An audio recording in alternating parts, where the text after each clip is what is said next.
Okay, let's check this out, see if everything is all right. Hello, everyone.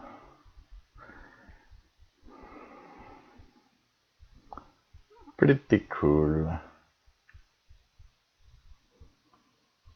Let's open the beer. Things seems to be pretty okay. I'm just gonna check. It seems to be a little off. Just a little bit off. Let me just check. Oh, not in HD, that's why. Let me just put this in full HD. Yeah, pretty good. Pretty good. Okay.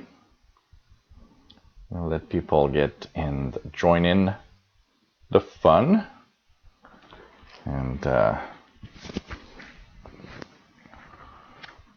now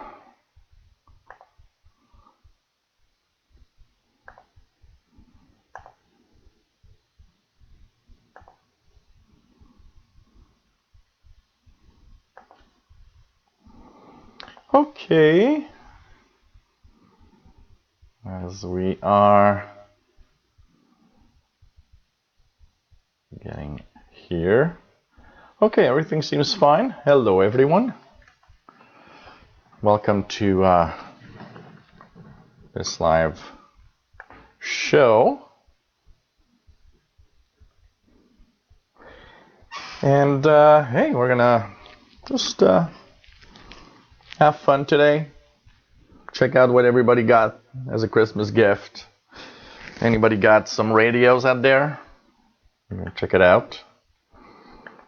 So I want to say hello, everybody.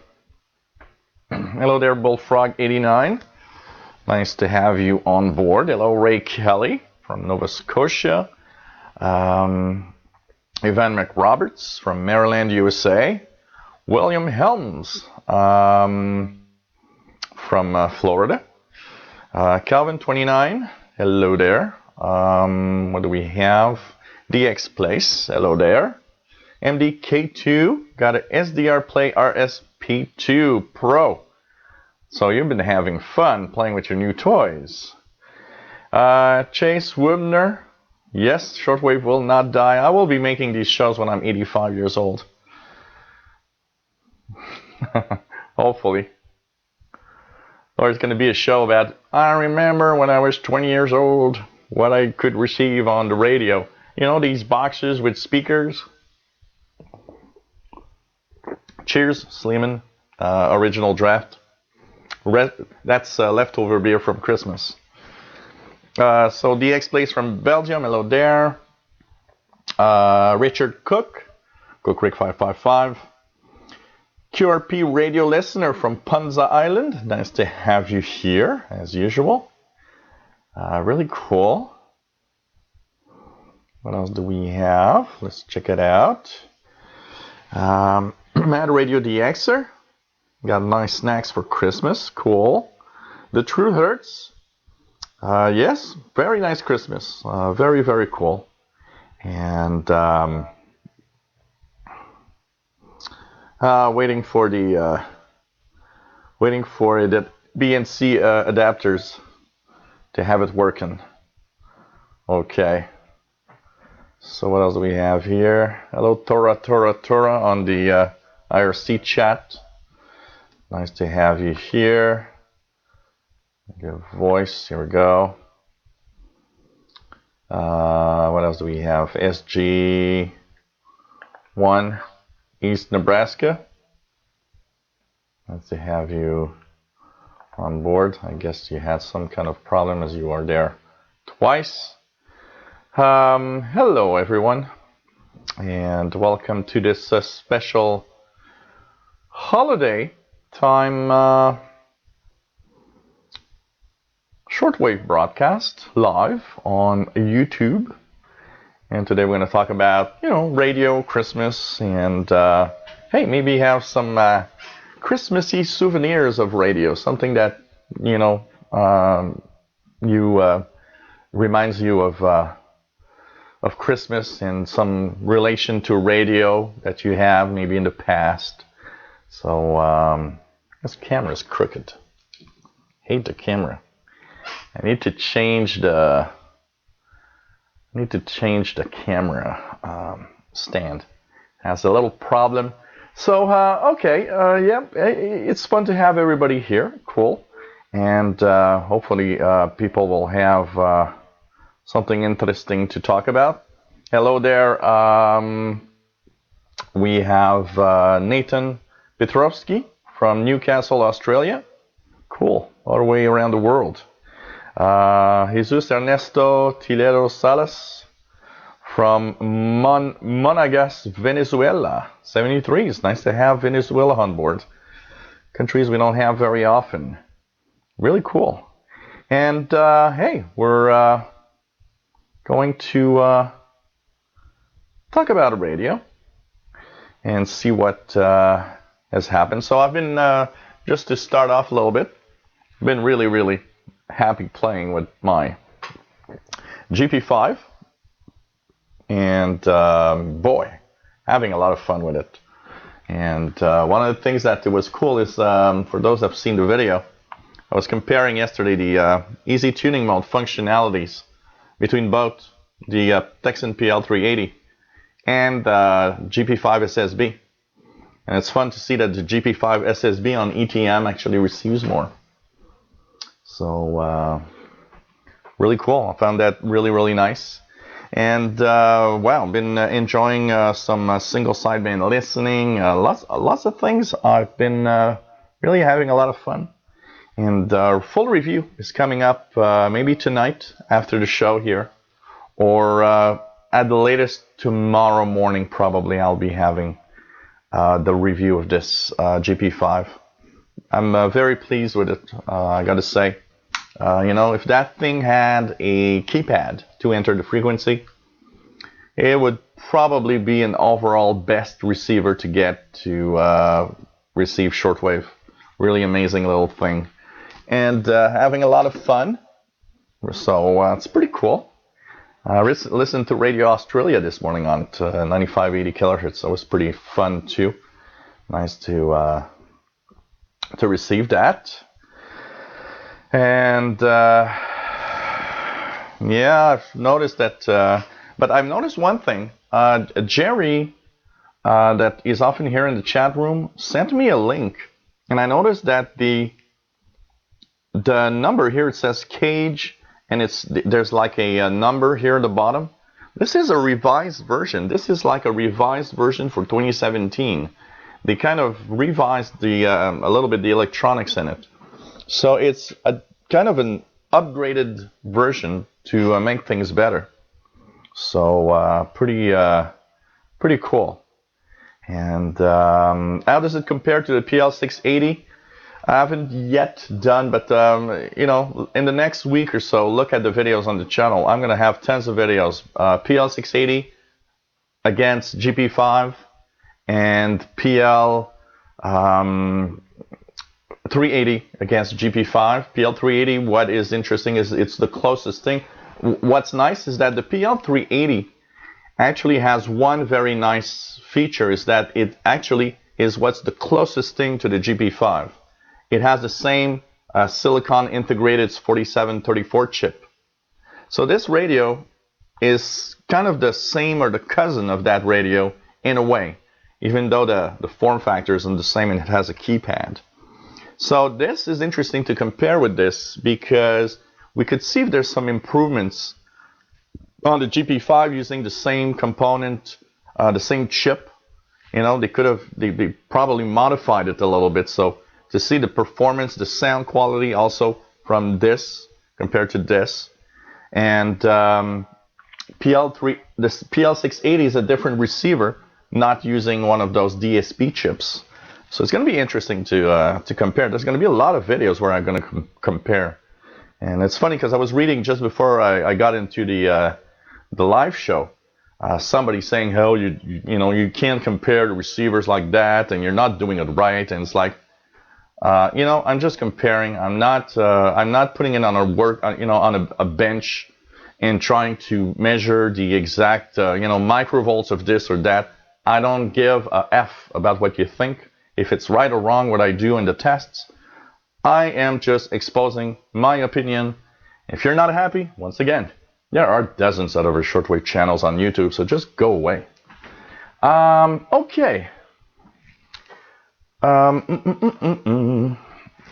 So anyways, it seems that there's a revision on the GP5. And it might be a little different. Maybe that's why it gone up in price.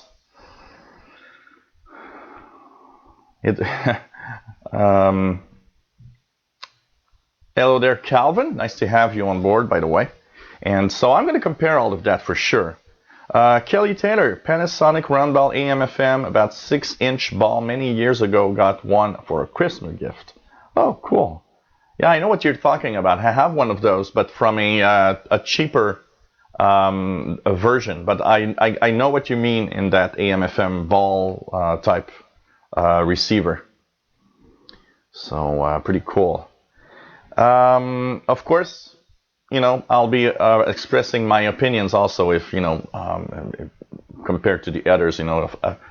One thing for sure, this is fun. The PL380 keypad gives it some edge, but the fact that it doesn't have SSB on the 380 and it does on the GP5, stuff like that tend to make me think that, well, if you have the choice between the 380 and the GP5, you're better off with the GP5, but they're not the same price tag either. The 380 is like $40, you know. PD0PMS, hello there from the Netherlands. Nice to have you here. Hello, M. Nice to have you here. What do we have? Let me just put things a little bigger for my old eyes. Swamp Fan 2 from Florida. Nice to have you on board. JST300Z, bonjour. Nice to have you on board. And happy holidays, by the way, to everybody. Hope you guys had a very cool Christmas. And by the way, PL365, the Texan PL365, yes, is the same receiver as the GP5. They are the same radio. They do the same things. So if you get a PL365 instead of a GP5, you'll get the same radio technically, for sure. And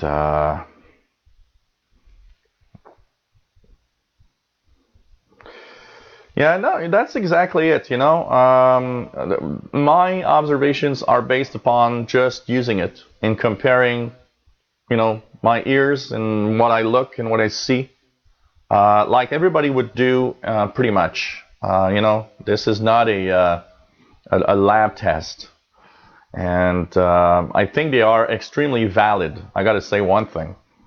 I think they are extremely valid because they are just in everyday use, and comparing or, you know, saying that, well, you don't compare things like that, well, you know, you're just wasting my time. So pretty cool. Pretty cool to have everybody here. So anybody have a special something for Christmas radio wise? Apart from our friend here that had an SDR receiver. Apart from that, I didn't get anything radio because I had the, you know, I got my Christmas gift for radio was given to me. Thank you, Conticom, for the GP5 and the cool flashlights also. That was really nice. And apart from that, it was just regular Christmas, you know. And we had a lot of fun. It ended at, well, the last person to leave here left at around 2:30 a.m. And I continued watching videos on TV, listening to music up to about 4:30 a.m. And oh yeah, that's true. MDK2 is getting the World Radio TV Handbook as a late present. And so it's true, I forgot to mention that last time, but World Radio TV Handbook 2017 is out for those that want to have a nice reference book. It's, you know, it's a nice little book. I rarely, I haven't bought it in a long time for several reasons, but the main reason is how difficult here in Canada it is to get a copy at a decent price. I won't pay $75 for a World Radio TV Handbook. It's too expensive. If I have to put 75 bucks into something, I'll buy another radio instead of buying the World Radio TV Handbook because, with the internet so full of information now, it's not worth it. If it was a reasonable price, if I could get it on Amazon or someplace for a very reasonable price, yeah, I might get one World Radio TV Handbook and upgrade. The one I have here is from like 20. I don't know. The last time I bought one was 2011 or something like that. So I would, it might be an interesting idea to upgrade my copy and just look at the new one. See if it, but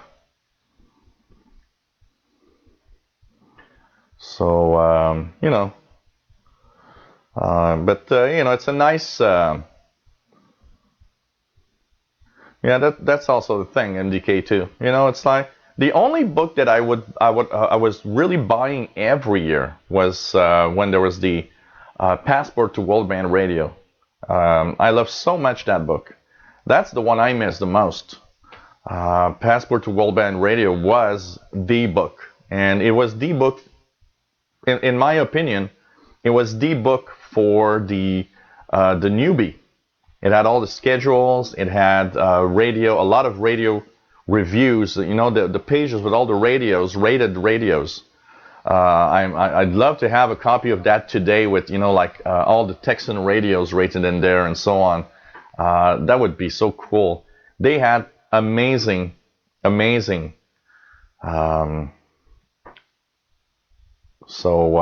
had amazing, an amazing book.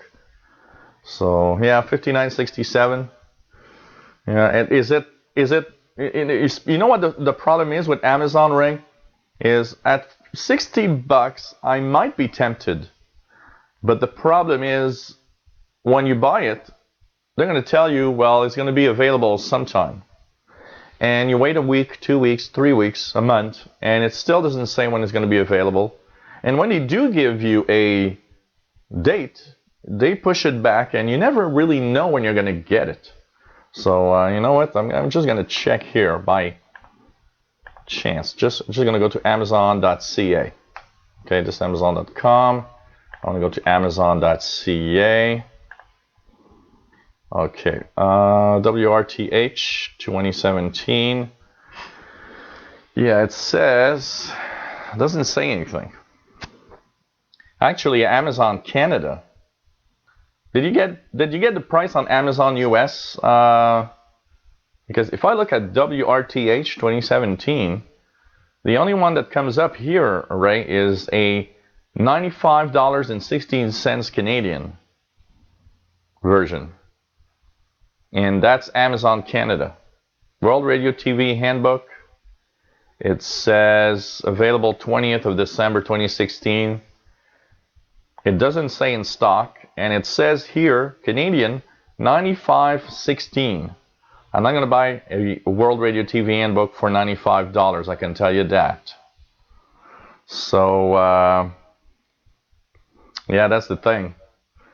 But did you check, did you find it on Amazon Canada, Ray? Because here on Amazon Canada, it only gives me that $95 book. So, it's just way too expensive. Way too expensive. I around $50 for me would be the price point. At $50, shipping included, I kind of, say yeah. So, it's kind of interesting.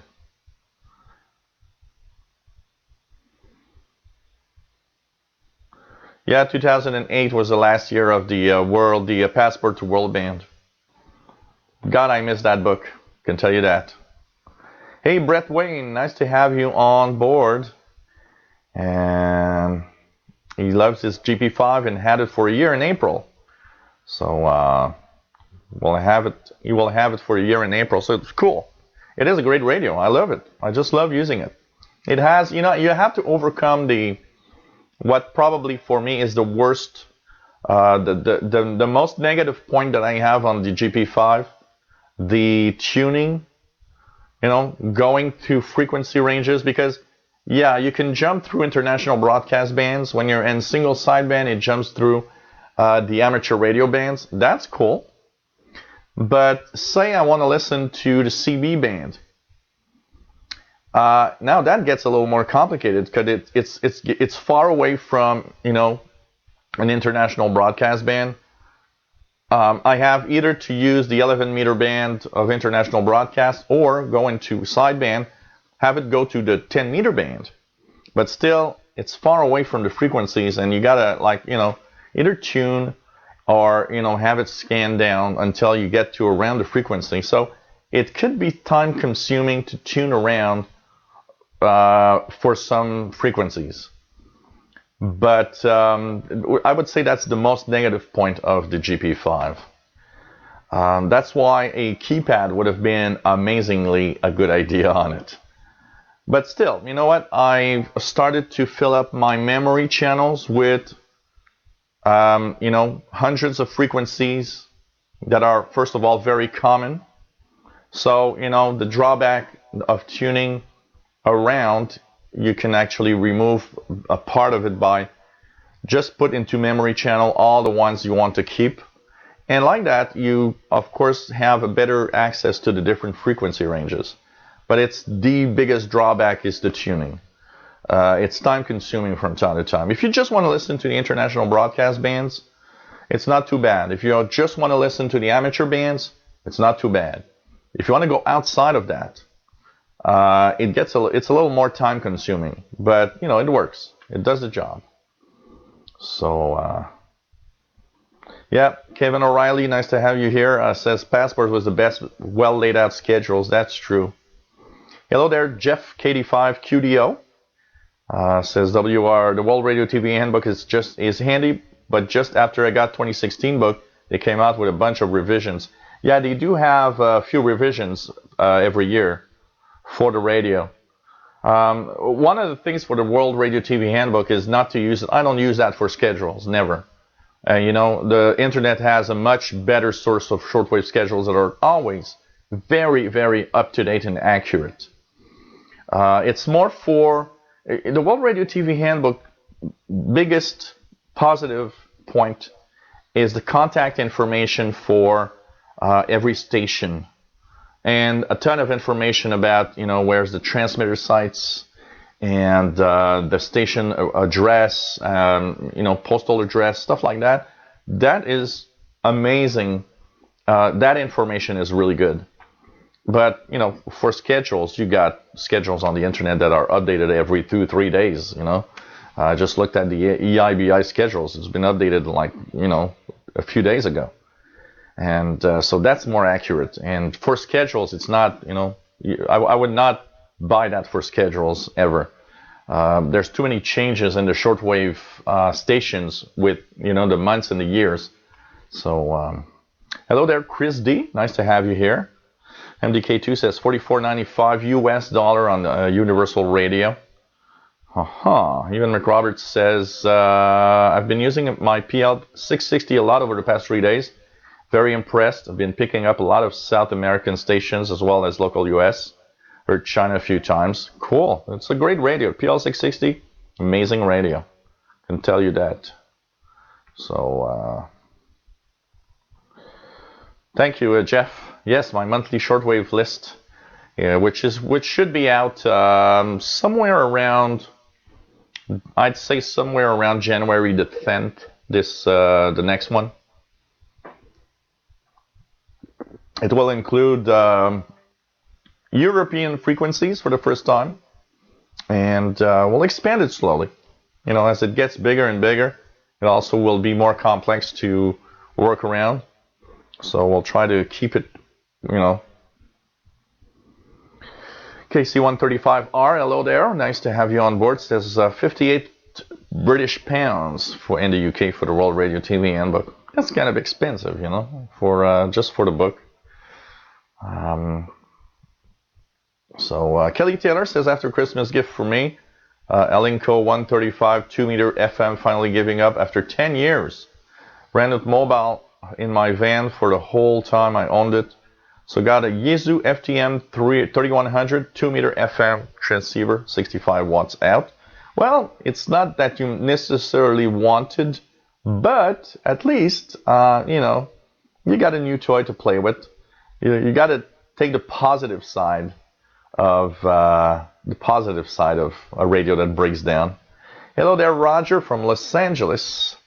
Does the GP have an external antenna connector, or is it simply clipping an alligator clip to the telescopic antenna to enhance signal? Yeah, you just the only thing you can do is put a clip. There's no connector, no plug for an external antenna.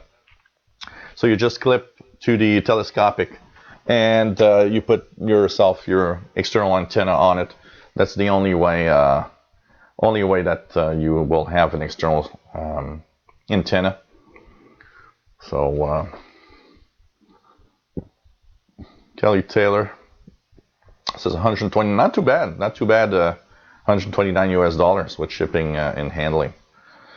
Yeah, Brett, a keypad would be nice. It would totally change the receiver and give it a 5-star rating almost. Kevin O'Reilly says got his WRTH at 2650 pounds via the British DX Club. Yeah, I should check here via the Canadian International DX Club. The best price, the best way to get it here in Canada has been always through the Canadian International DX Club. They always had kind of a special CIDX price. Don McCullough, nice to have you on board.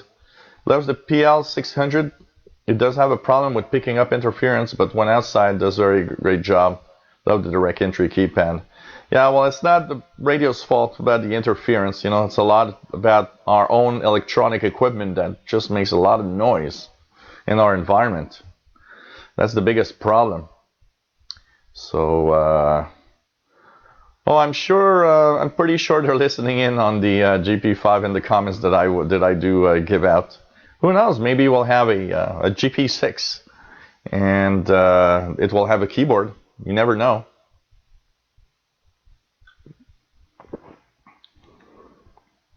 Radio.R, nice to have you on board from Hamilton, Ohio, and uses his Kenwood Art 1000 mainly for shortwave. That's cool. That's a great radio.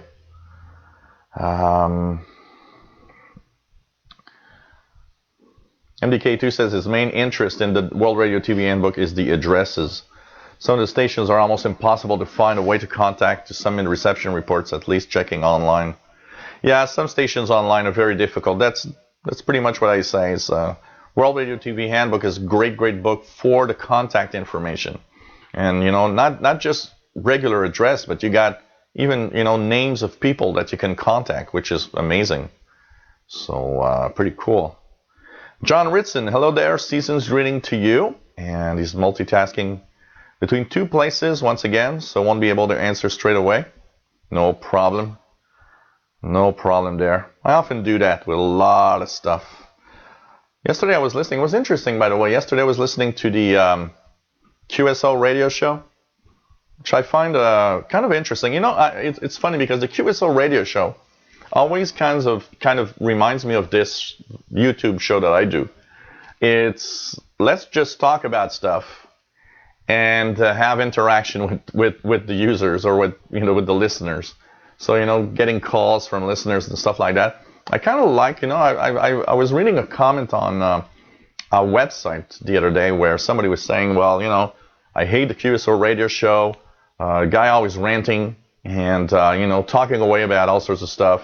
It's boring and so on. And it's quite the opposite for me. I find that show to be just cool. I actually like the shows that are live and that are just like, let's go with the flow. And that other people are listening and the guy is interacting with the listeners. A little bit like what I do here.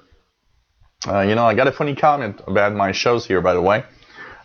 Somebody telling me, your shows are way too long. They should be only 30 minutes. It's like, yeah, well, my viewers don't want to have a 30-minute show. They want to have a good, nice show to watch. And, if you find it boring at some part, just move ahead and that's it. Look at the recorded show and move ahead, And it's funny, you say things and you talk about things, and I get, yesterday I was a little annoyed. I get comments people leave comments about, well, you didn't talk about this, and I have to go back and said, well, you didn't watch the video, because I do. And it's like, if you don't want to, you're not watching the whole video, don't comment about something because you have no idea what I talked about because you didn't watch it. It's just, I don't know. It annoys me sometimes.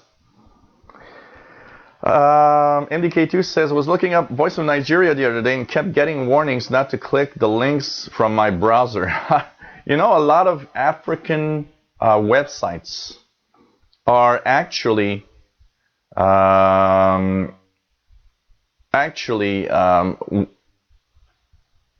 of, hacked into. A lot of these websites from African stations are not updated, and so there's flaws in the code.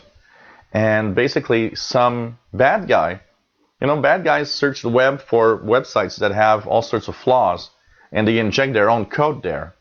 And so a website that is an okay website might actually get a warning from your browser because there's some kind of bad script in it.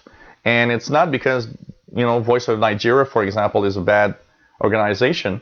It's just they don't take care enough of their website, and the website got hacked.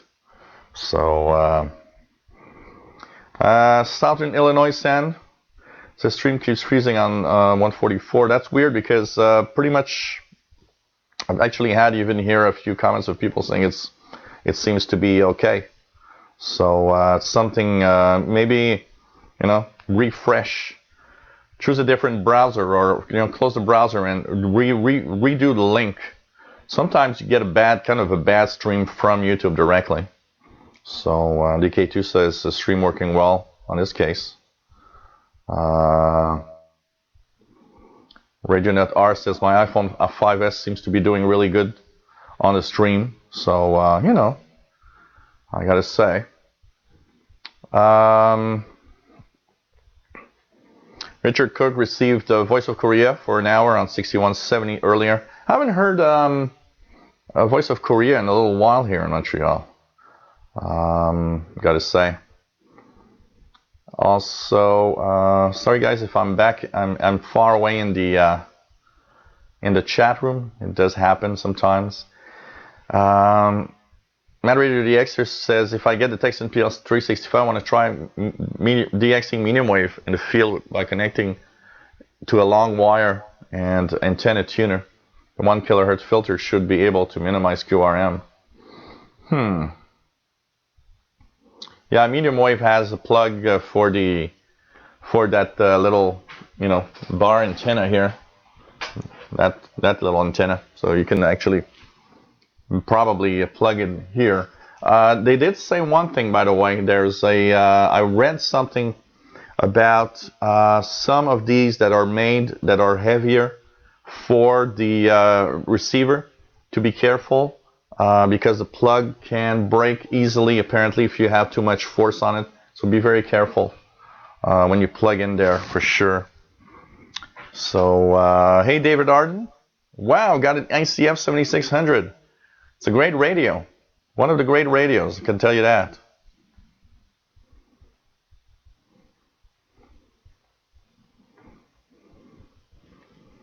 I need to try it very, very early.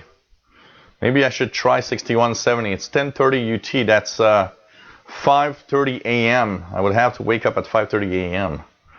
So, yep, ICF 7600, amazing radio. Bullfrog 89 is getting Radio Nacional de Amazonas on 11780.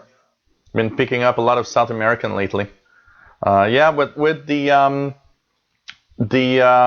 activity, the geomagnetic field, and the storms that we've been having, the geomagnetic storming,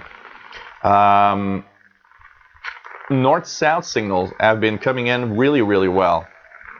Let's try out something here. I'm just going to try to see if I can receive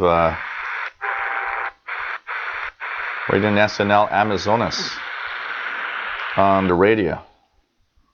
So let's just have it scan through 25 meter band. Just going to lower the antenna so it scans. There we go. Okay, let's go upwards. A lot of interference, so it's difficult to tune around. It's getting a lot of signals, even though it's just, using the telescoping and I'm close to my computer. Pretty amazing.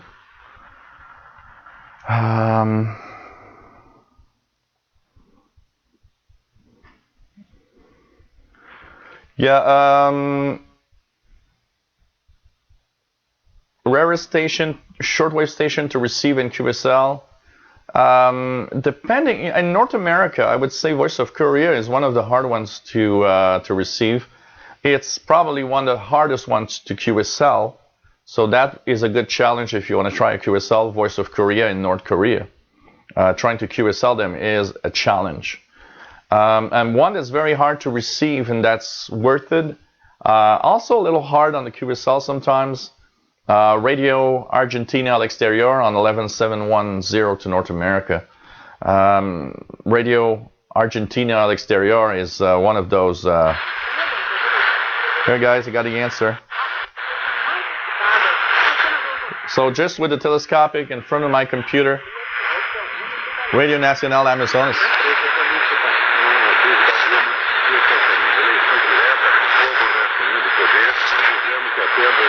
On the GP5. So pretty cool radio.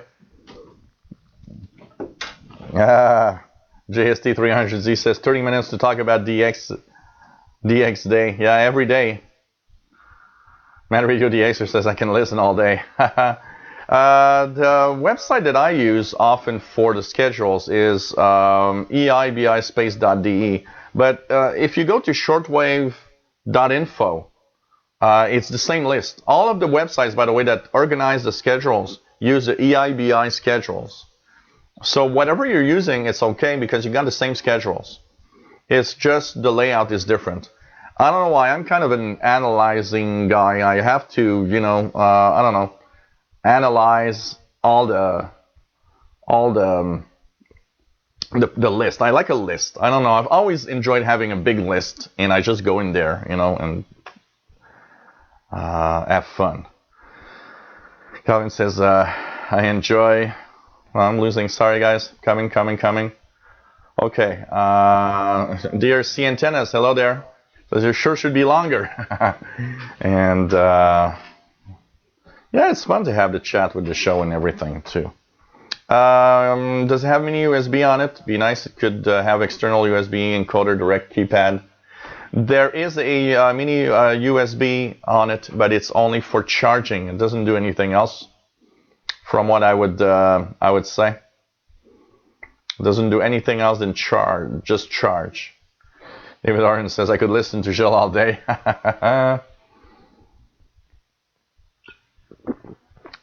Just cool. Yep, only charges the battery. Kelly Taylor says, we like what you do. Never mind those complain. And people are never happy. Oh, that's for sure. And as a tech guy, I can tell you that there are a small percentage of people that are never happy. And they will never be. Jay Waterston 69 says, this show reminds me in a nostalgic way of searching for pirate radio stations back in the 80s and 90s. Yeah. Yep, some people exist to complain and only do that. You are right, Southern Illinois Sen. Brett Wayne says, I like the show, 4 hours is good. B-Boy DMP, nice to have you on board. Happy Festivus. And hope you enjoy. What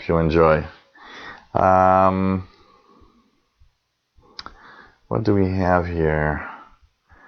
Do you have any Y2K stories? That was an interesting time. Oh man, Y2K stories. Nothing much, I gotta say. 2440. What's on 2440? V-Boy DMP. I wonder. 2440. Y2K stories. Not really. You know, that was crazy time. I remember Y2K. Wow. People were going crazy. People were sure that the world would end. And imagine, computers were important back then, but nothing compared to today. And yet everybody was going crazy on Y2K stuff. But no real, nothing Y2K in my. I started actually fixing computers after the Y2K bug. So I didn't have to deal with people calling me and saying, hey, I'm scared of Y2K. Gotta say that. Yeah, the 11775 is the Caribbean beacon. And they eventually will get out of that frequency. And Radio Nacional de Amazonia will actually be better. So, gotta tell you. What else do we have here? Yes, Jordan was successful in QSLing Voice of Korea. I need to try it. I want to try it for sure. Solomon Islands is a very hard station. I've never heard Solomon Islands here. I've never heard Solomon Islands. I think they're on 5020 if I'm not mistaken. I'm not an early riser, and I know that I'm missing out on some stations by not getting up early. But Solomon Islands is one that I've never in 35 plus years of listening received that station. So that's for sure. So what else do we have here? Sorry guys, I just forgot to go to the other chat. So hello Jerry, hello JZ, nice to have you on board. JC says, I would like to see a video review of some ear headphones. The earbuds that come with radios is poor. Yeah, in general is most of these earbuds are in fact really bad. And yeah, maybe something about good or decent earbuds or headphones for radio. That could be a nice one.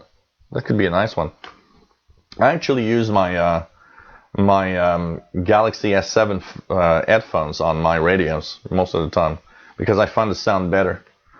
SG2 East Nebraska says video's okay.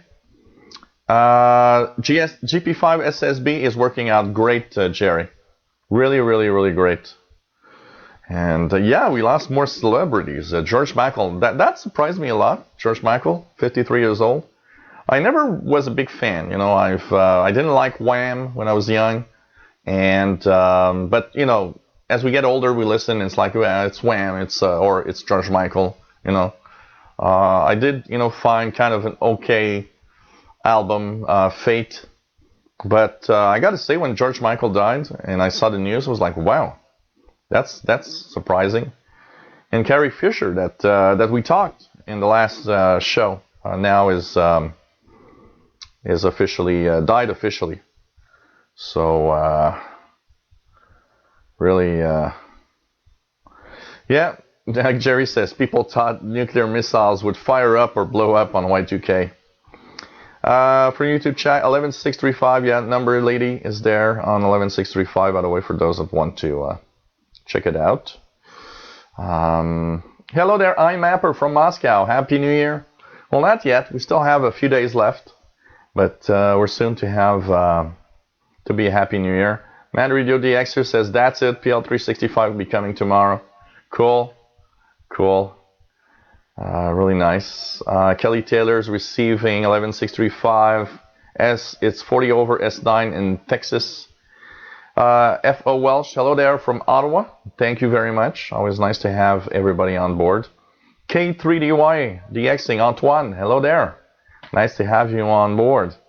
And says, I hope Santa gave you a lot of radios, antennas, and coaxial cable and forgot the QRM. Actually, that would be the best the best Christmas gift. Remove the QRM. All I want for Christmas is no QRM. I'm going to rewrite that song. All I want for Christmas is no QRM. No QRM. No QRM. Hey there, Hunter Michichi. My take on the GP5, it's an amazing little radio. Really an amazing little radio. Like I was saying, the most negative part of it is the tuning, because it doesn't have a keypad, so you gotta work around, and I'm using the memories to kind of tune better. But if you take out that part, amazing radio. I've tried it. It's on CB. Actually, I was listening to the local. There are some guys in the evening on channel 17 that are on single sideband, and I was listening to them on the GP5 the other day on 27165, which is pretty cool. Because you got to know one thing that's very different. By the way, my Texan PL380 goes up to 21850. That's the highest frequency. But the GP5 goes up to 30,000 kilohertz. It goes to 29,999. It's a full coverage receiver. That also is a great positive point on that. But I'm going to review it either tonight, but probably tomorrow morning. Look for a review video that I'll be posting. So I can tell you. MDK2 says, my wife worked on a big Y2K compliance project at the big bank. We both worked for a time for, a lot of scary stories on the Y2K, but can tell you that. Can tell you that. William Helms says, my VCR was still working. Can you tell them how to look up their own grid square? My grid square is EL39BW, for instance. Yeah, that's something I need to make a video about. You're reminding me of that. Grid square. I need to make a video on checking out the grid square, because a lot of people want to know. And even I always, go to check the grid square for AM stations. Hey there, Nathan Petrovsky. I got my ham license and I wanted an ICOM IC9100. My dad said it was too expensive, and I ended up getting a crappy Baofeng UV5R instead. Well, the Baofeng are not that bad. It's just that, of course, when you want to have something better. I can tell you that, yeah. So, Baofengs are not that bad, actually. So, JST300Z says, I use some old Sony MDR V150 headphones and dialing in. A lot of if you have a good pair of audio headphones for music, these usually work very well for listening on most devices. The only thing, I'll need to have an adapter, to fit the plug. But apart from that, most of the good high quality headphones work quite well in general with even our portable receivers.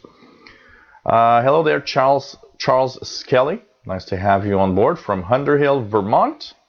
Pretty cool and really nice. B-Boy DMP says, I received some Chinese language station on 2440 in the morning around 8:30. Interesting. I haven't tried that. I have a very, very high noise level on below 3 megahertz, so it's probably going to be a hard one to get, but it's something to try for. So basically,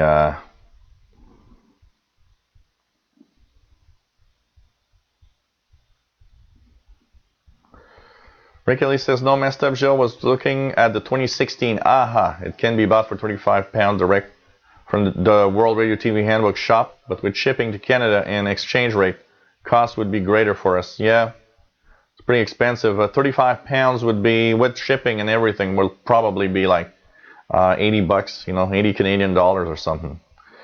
Yes, GP5 batteries last a long time. It's rated at 225 hours with the volume at 40%, which is amazing, and I can tell you, really seems to be pretty good. Hello there, Jeffrey Kropp. Nice to have you on board. Says, hi, Shell, your instructions cured problem. My iTunes not seeing my iPad. Many thanks. Yeah, it's all in the way that you have to remove the different stuff from. Once you actually reinstall iTunes, starting from there, it gets okay. It's, iTunes is probably one of the programs that gets the most problems in Windows. So, cool. Nice to see that you fixed your problems there. David Arden says, Sony earbuds have always been good. You can get them at Walmart for 10 US. My Sony studio monitor headphones, about 30 years old, work fantastic on his new 7600. Yeah, usually. And you know what? I have an electronics store here that has probably like 30 pairs of different pairs of earbuds. And one that I've been buying that's rather cheap, and they're Panasonic earbuds. They are $20 Canadian. And I gotta say, I'm amazed at the $20 Panasonic earbuds. They work really well, and it's really, really nice. So, pretty cool. So, if you get good earphones or earbuds, it's pretty cool. So, hey, Torn Industries, thank you very much. Really, really nice.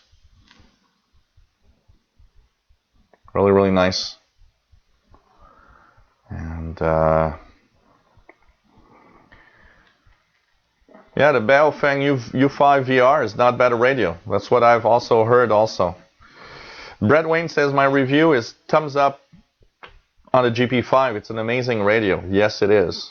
I gotta say. So Jerry says he likes the Skull Candy earbuds. Yeah, they're apparently pretty cool. Nah, no Boxing Day shopping on my side. You know what? I hate going to these places when there's there's a gazillion people. I just don't go to stores when there's too many people. And I don't, except for Christmas decorations, I don't really see many really good Boxing Day sales. Hello there, Vaults. Yes, a special show for the holiday season today. It's the only show I'm doing this week because I'm taking it easy. But welcome aboard. Nice to have you here. And it's always cool to have everybody on board. What else do we have? Yeah, Bullfrog 89, it's, he's not. You'll see it. Eventually he's going to appear. If not live, it appears later. Tor Music, KD2FOV from Vermont. This is excellent QTH grid square locator from F6VY via F5UKW. Search it on Google. Okay, I'm going to check it out. Hello there, Bobby Burgess. Nice to have you on board. Cool. Show's been going on for about 53 minutes now. So I forgot to ask what beer you have tonight. I have some Isolation Ale from Odell's for later this evening. I actually have it's a Sleeman Original Draft. And at Christmas we had in total, wait, let me just think. 24 plus 45. So we had 69 beers at Christmas. Plus we had vodka, and wine, and we were maybe 6-7 people drinking. So what happened is, after Christmas ended, when at 2:30 in the morning, I looked, and there was still there's a case of 15 beers that's still totally unused. And this comes from another case of 15 beers where there's, I believe, 8. I took, no more than that, about 12, because I took 4 for the show, and there's, I believe, still 6 or 8 available in the case. So that was Christmas. But we didn't really drink a lot. We had some vodka shots, stuff like that, with Grey Goose vodka. But I got to say, and I was, apart from the fact that I was a little tired because I went to bed at 4:30 in the morning, I wasn't really, I wasn't hangover or anything. We didn't drink that much. So it's not too bad. Wasn't too bad. So, and I got a full bottle of vodka in the freezer, Grey Goose vodka. So that was given to me as a gift on Christmas. So it's pretty cool. DRC Antenna says the GP5 antenna plug, a mono or stereo? The only plug that there's on it is for the medium wave, and it's a mono type plug. One little black bar on it only. So HM01's carrier on 10715 now. So if you want to listen to the Cuban numbers. Yep, Skull Candy are usually quite good. Hello there, Midwest MSC. Charles Skelly, how many radios do you have? I don't know. I've never counted exactly, but I got a lot. I've got probably like more than a dozen here and more than a dozen here. I've got some all over here, and I've got some all across the home. Here, what's funny, if you ever come to my house, there's probably a radio in every room. So, there's a portable somewhere in the living room, in the kitchen, in the bedroom. The only place there's no portable or no radio is in the bathroom. Apart from that, pretty much everywhere there's a radio. So, I don't know. I have a good amount of radios. I've never counted how many exactly. And you know what? I should count them and give an exact number. So 69 bottles of beer on the wall. That's pretty much it. And so William Helm says JVC gummy plus modified ports with big pen filler to reduce inside diameter of port. 5 pairs. Huh. Okay. Yeah, beer sponsorship. That could be interesting. Today's show is brought to you by Sleeman. Kelly Taylor, Jill, have you heard any news on Alinco's DX-R8T shortwave receiver? They're about $500 US. What I've heard of the Alinco DX-R8T, and there's, by the way, if you go on shortwavelistening.com, SWLING.com, there's a pretty big review of that radio there. And it seems to be a very good radio for the price. The only drawbacks that I see that people are telling me is, or are saying on every review that I've read, tiny faceplate. So if you got big fingers, it's sometimes a little difficult with the controls because they're jam-packed together. It doesn't have a power supply, so you need to buy an outboard power supply if you want to use it, if you don't have one already. And I've seen that there's a few glitches in the reception, but in general, it's for the $500 you pay for it. Apparently, a pretty good radio from what I've seen. Big Bench Anton, nice to have you on board. Just got done pulling up shortwave copper wire. Fun. Hello there, David in Barcelona. Nice to have you here.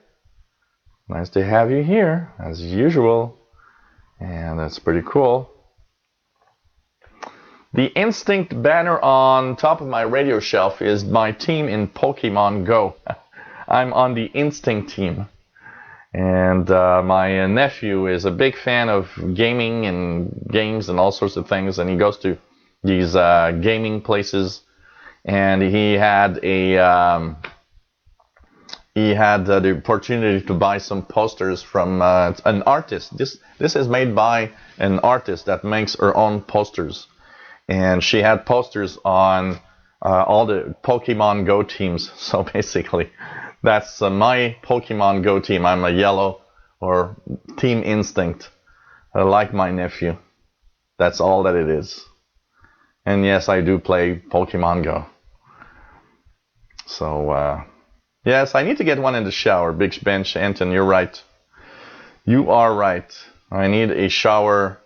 Let's try to get Texan to make a shortwave shower radio that you just, it's like waterproof, and we could be listening to, I don't know, Voice of Korea while taking a shower or something.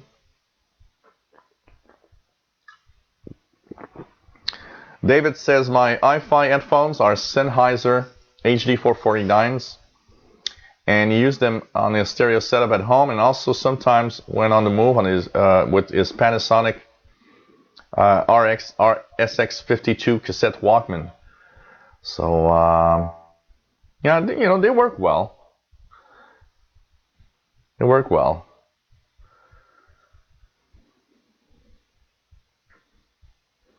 Yeah, and with most headphones have a high home impedance, and the what's cool with that is there's no risk of burning up the headphone jack from any radio with that, and that's cool. B-Boy DMP says, how do you know the ID of the station if it's in a foreign language?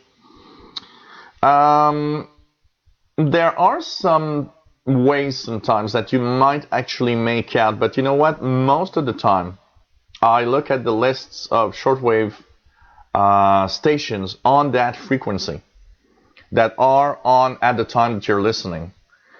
And where you get good at a certain point, and I'm not too bad at it, is you're listening in to a foreign language broadcast. It's easy to know what language it is. After a while, you get the hang of it. It's like, okay, that's Portuguese. That's Russian. Oh, that's not Russian, but it sounds like Russian, so it could be, Ukrainian, or it could be Romanian, or stuff like that. So at times you get the hang of understanding what language it is, which is the first thing that when you listen to shortwave a lot, you get the hang of it. At some point you're like, okay, that's Portuguese, that's Spanish. Spanish is easy for most people, but sometimes Portuguese and Spanish, sometimes if you're not used to it, sometimes there's a little, it's like Chinese and Japanese. When you listen to it, there is a difference in the sounding. And you get to a point where you're like, oh, okay, this Japanese, so that's Japanese language. So first, knowing the language, and that at some point you get a hang, just by listening, it's like, okay, that's that language probably. Of course, some are difficult, like there's so many different African languages that sound the same. That's probably the hardest part. And so what you try to do is look at, what I do is I look at the schedules, what station is transmitting at that time, and basically we'll kind of think about, okay, so I've got this and this and this station at that time on that frequency. And you look at the languages, and often you'll match one language with one of the transmissions. But it's not always easy to know. Sometimes you listen to the top of the hour, you might hear a little something, you might hear an interval signal of some kind that you're able to match. So that's pretty much the way I go. But it's work. You got to work. So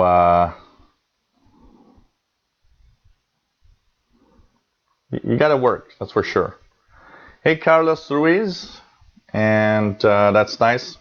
If you want to have a license for amateur radio, check at in your country where you live for a local amateur radio club. There's one that's sure, and they will help you in getting your license for amateur radio. So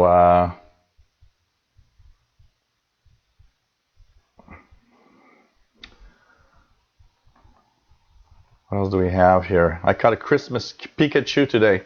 I've had like I actually have like 7 or 8, and I actually even was able, and I upgraded my Christmas Pikachu to a Raichu, and I noticed that it becomes a Christmas Raichu, which is the evolution of the Pikachu, and it keeps its little Christmas hat. So Brett Wayne says radios everywhere at my house. Take my GP5 to the bathroom. Yeah, yeah, that's oh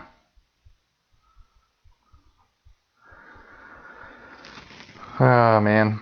Yeah, we're always crazy like that, Jerry, about our beer and our vodka because we never know what time we're going to leave, And if it would have been for just my brother, it's because he had to go back because, they were having, the Christmas gifts and everything. So he went back home.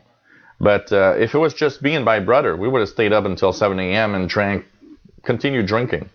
It's pretty much every year it's the same thing. And we do that pretty much all the time. So, we're having a lot of fun. What else do we have? David in Barcelona says, I also have some 23-year-old Sony MDR CD170 that my dad gave me. Still sound good, even though the much newer Sennheisers are much better with a balanced bass and clear highs. So I have a pair of KOSS, KOSS headphones from the 80s that have an amazing sound. I should take them out there somewhere in their box. You're reminding me that I have that somewhere, and I really I need to take that out.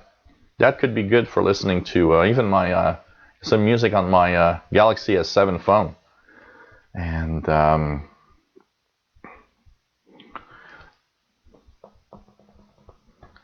have you ever listened to web SDR feeds? Yes, I do regularly, Bobby Burgess. I often go to the University of 20 SDR.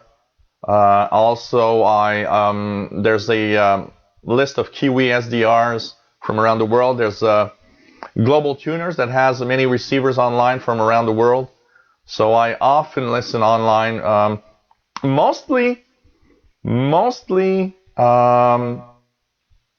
What I like is listening to broadcasts that are unavailable here. For example, I'll listen to Europe SDR to listen to Voice of Mongolia that doesn't make it to North America. I'll listen to a Hong Kong SDR to listen to KNLS from Alaska that doesn't really make it up to here because it's directed towards Asia. But these are pretty much what I do. I try to listen to stations that I never will hear over here when I actually go to these SDRs. I can listen to stations I don't hear over here. So pretty cool. So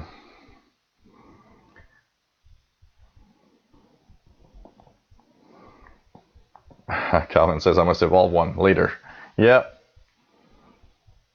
Radio DXer says, I did not like evolving some Pokemon as they were not as cute when they got bigger. Yeah, well, the idea is not to have them cute. It's to evolve them into something more advanced and with more experience points and so on.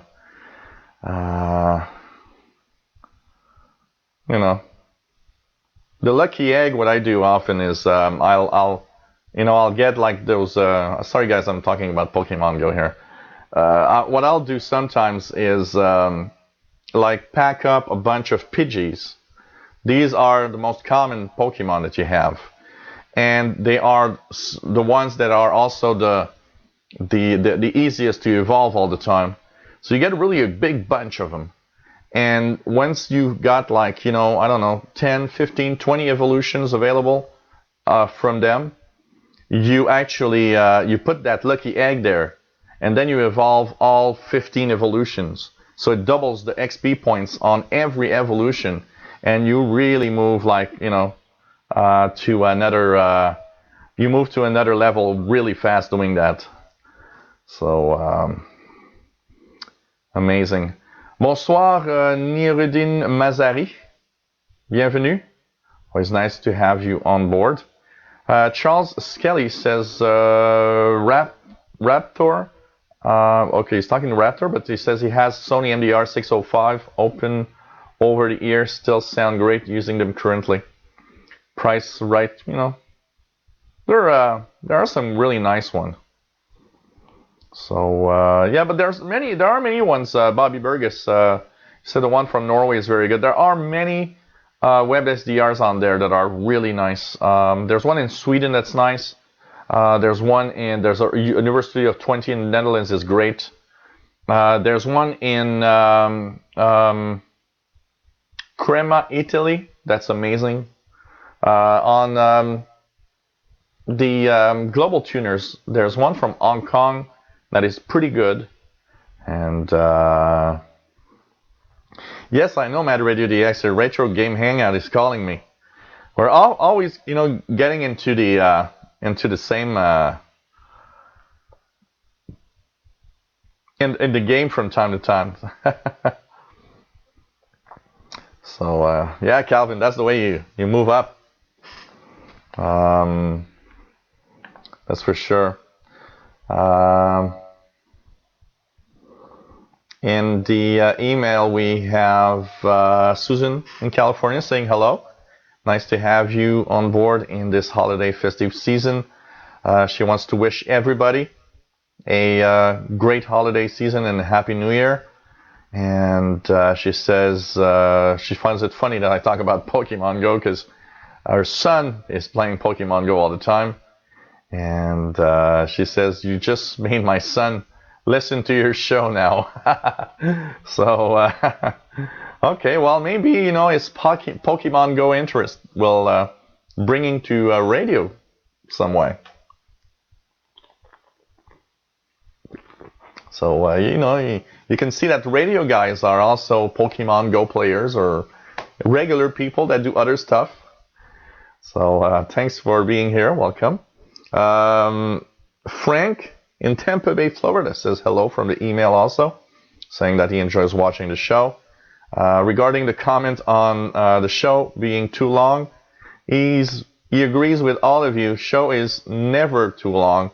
He enjoys watching the whole show, and sometimes he even watches some older shows from time to time. He enjoys watching those and learns a lot, and wishes everybody great holiday season and Happy New Year.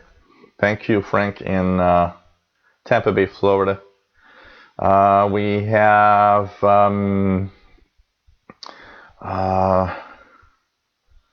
here we have Stephen that is in the state of Washington in the United States, says hello. First time he's watching, says he enjoys the show. Finds it really interesting that somebody somewhere is still listening to shortwave radio. He thought that the hobby was extinct, and now he finds out while watching my videos that it's not. So he's taken out his old Panasonic RFB 2200 receiver and started tuning again after watching some of my videos. And first thing that he says is, shock, there's so few signals compared to when he listened 20 years ago. But still, he was able to receive China Radio International. He received Radio Australia in the early morning, and he received Radio Havana, Cuba. And he finds it really interesting, and he's getting back into radio thanks to my channel. This is cool. You know, let's get all these people that left and think that shortwave's dead, and bring him back to the hobby. So enjoy that Radio Australia, by the way, because we're having only about a month, a little more than a month left before Radio Australia is gone forever from shortwave. Apparently, there was a new article that I read this week where they were saying that, fortunately, they're not going back. They don't want to go back. They say, no, our decision is taken and Radio Australia is gone. Really sad. Really, really sad. Gotta say that. So thanks, everybody. Nice to have everybody checking in. Susan again. Susan saying, Jill, is there any snow on the ground? Is it Christmassy like in Montreal? And is it cold? It's not too bad. Right now it's -5, which is about, I don't know, 20 Fahrenheit, 22 Fahrenheit, something like that. And basically we are in for a snowstorm starting tomorrow morning. About 10 inches of snow from what I've seen. About 10 inches of snow here in Montreal. High winds, so it's going to be very wintry-like. And let's hope that it's not going to be too bad, because tomorrow I'm going to see my dad, and he lives out of town. So let's hope that the weather's not too bad for the road conditions. But apart from that, it's not too bad. We've had a warm-up. We've had some rain and some ice, some freezing rain a few days ago. So it wasn't too cold.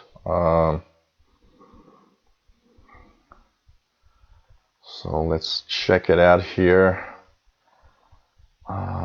Okay.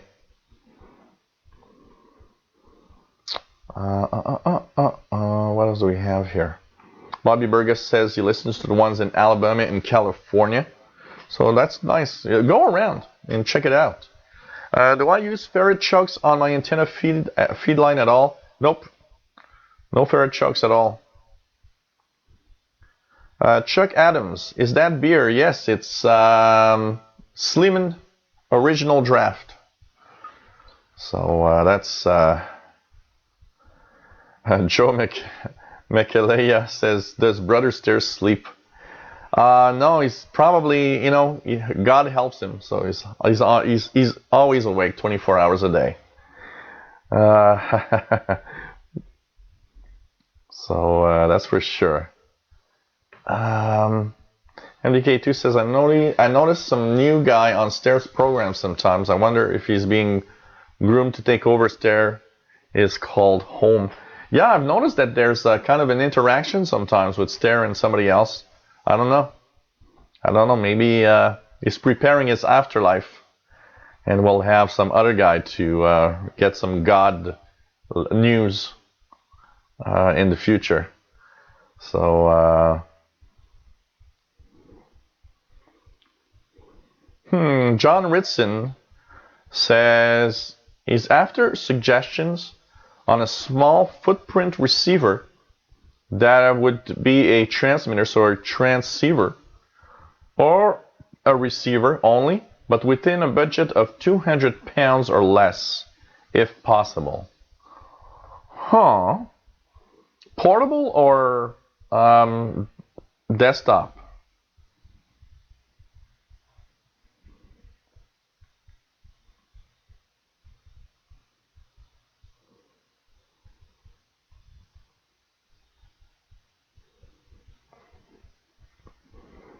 Yeah, Radio Australia, Brett Wayne, so sad, and they don't want to change the decision. John Ritson, mostly shortwave 30 to 30 megahertz while upstairs in bed. Have a PL880, but it is lacking some of the filtering I need. I have the Flex 5000 and a Win radio on the PC downstairs. So you're looking for something a little more, with a little more, a little more functionalities. Yeah. I don't know. 200 pounds. PD0 PMS says it's 1 Celsius, about 33 Fahrenheit. And with fog, and it's 11:15 in the evening. Here it's 19 past 5 p.m. So desktop. I don't know. For 200 pounds, I don't know what could be interesting. I would maybe you can look into a older receiver, some kind of like there's the Matter Radio DXer is suggesting Yaesu FRG 100. So and the PL880 is quite a good radio in general. So is it because you have too much interference, or you're just because of course you're having Flex 5000 Win radios? They have tons of flexibility in these radios. And there's no tabletop radio will really come close to the flexibility of these SDR receivers. So I don't know. Kind of hard to say what would be a good one for that, for sure. Hey, for those that are wondering, what is this guy blabbing about while he's drinking his beer? You are watching the special holiday live show from Montreal, Quebec, Canada. We talk about shortwave radio. Yes, it still exists. Yes, we are a bunch of shortwave radio listeners, and we, of course, are, the real guys, the ones that think shortwave still has some time to go in some future at some point, and we gather here regularly. Just to give the schedules of the next shows for radio, as we will be getting into 2017 in a few days. So the next shows, just to give everybody an idea, Friday, January the 6th, 2000 hours UTC, tuning the bands. Saturday, the January 7th, we will be doing our show about shortwave radio at 2000 hours UTC. So put that in your calendars, January 6th and 7th, 2000 UT. Then we have VHF or wideband listening hangout Friday, January 13th. And then we will have our tuning the bands on January 20th and our shortwave show on January 21st. So 6, 7, 13, 20, and 21 January. Put that on your calendars, 2000 hours UT. That's our first shows for 2017.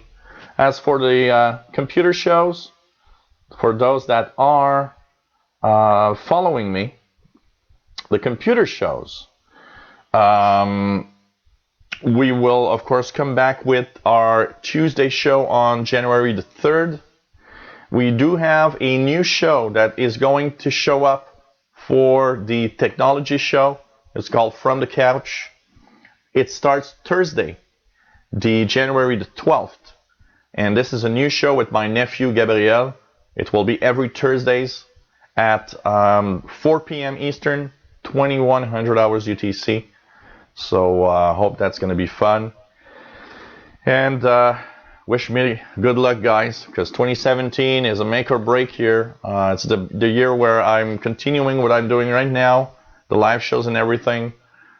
Or if things aren't going right, it's the year where I'm going to slow down the live shows and the videos because I need to live and pay the rent and the bills.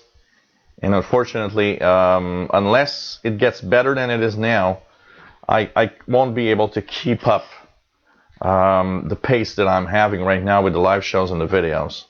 So let's cross our fingers that 2017 is going to be a good one. I would like to, it's something that I really enjoy doing. And so hello everybody watching. We've been on already for an hour 23 minutes, and it's time to take a new beer. Yeah, you know what, David? I'm gonna do a little something. I was thinking about making a list of all the dates and times for the show and sending it by email to everybody that's in my email list. So I'm gonna check that out so that everybody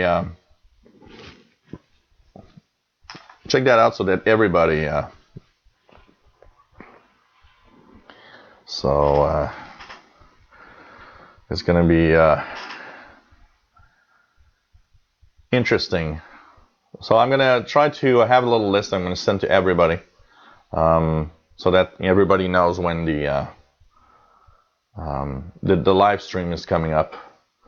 So what else do we have here in the suggestions of radios? What else do we have here?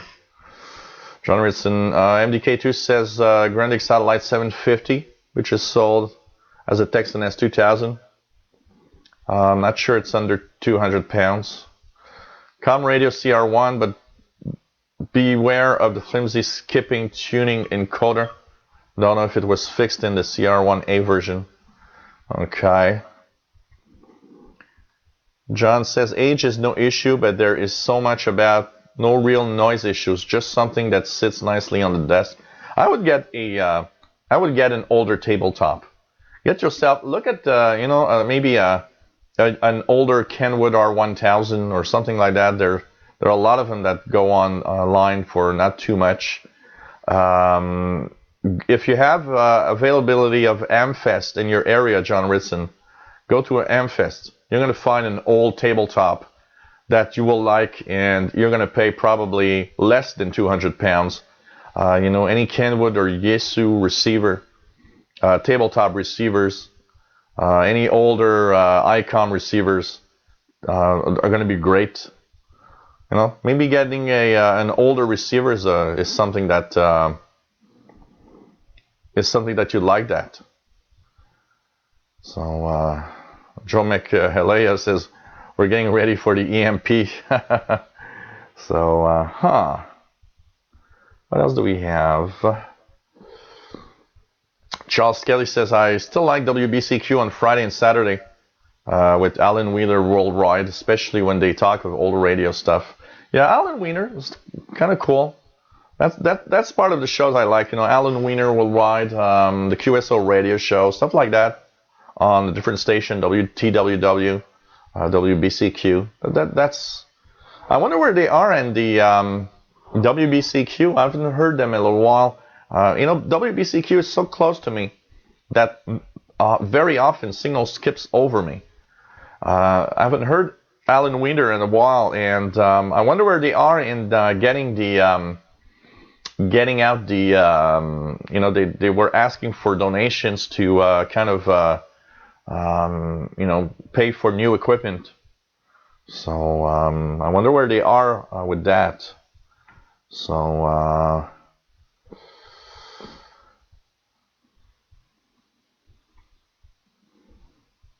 what else do we have here? JST 300. I will have. I'm actually fixing everything up. There will be a little bit of. Every live show will show up a little bit of donation possibilities and everything for people that want to help me, and also I'll have. I'm checking out on different ways to check out how to monetize the content. Yvonne McRoberts says, I have my radio tuned to 27560 and my phone is on and playing your stream. I can hear the stream come through the radio. Do you know what causes this? Yeah, there's probably some kind of oscillator in your phone. So basically what's happening is that oscillator is transmitting my voice around that frequency. It does happen, when you actually turn on your smartphone or a computer, often it happens that you will have things like that happening. It's basically probably a frequency that your phone's transmitting in, or it's like every, when we say that a computer, for example, or a phone has a 2 gigahertz processor, well, if you tune a radio at 2 gigahertz right next to your computer, you'll hear that 2 gigahertz frequency because it's basically kind of a slight transmitter. The oscillator that broadcasts, that actually is doing that 2 gigahertz oscillation, is sending out a little bit of radio waves. So that's probably one of the oscillators, or maybe an harmonic of some oscillator in the phone, and you're receiving it with your radio that's really close to it, basically. So who knows? I don't know. Anybody have news? Have an idea or think about the Dio SRW710S. $30 US on Amazon. Huh. Yeah, I would need to do that, B-Boy DMP. Start a fan page. Thing is, I'm doing so many things together that it's the problem is having time. I already have a fan page for my Windows channels, but I really need to make one for the Facebook for sure. Hey, Michael Walker, nice to have you on board, and cheers everybody. I'm gonna have my first sip of the second beer of the show. Not too bad.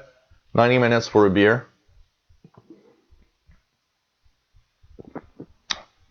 And this is good beer.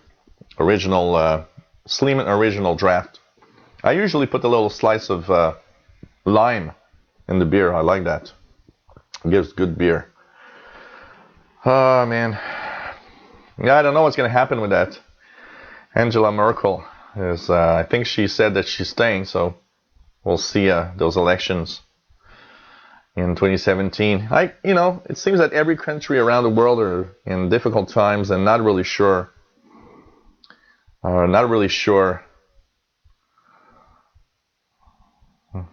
don't. It's kind of. Oh, the FRG7 is a good one. FRG7 is a pretty good one. And that would be a nice receiver for. You'll have that for much less than 200 pounds, and that's going to be good. John Ritson says, I know I've been spoiled with the SDR kit used as an amateur radio and do not expect miracles from a receiver. Yeah, that's the thing. SDRs are just so amazing that when you get to a regular radio, it's a little different. So,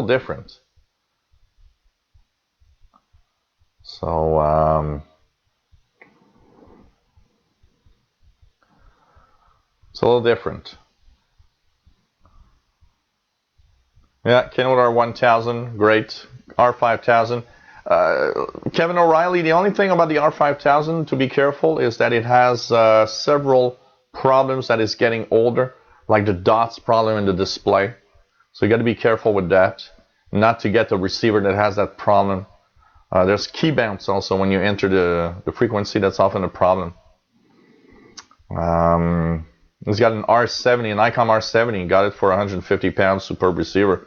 R70, R71A are great ICOM receivers.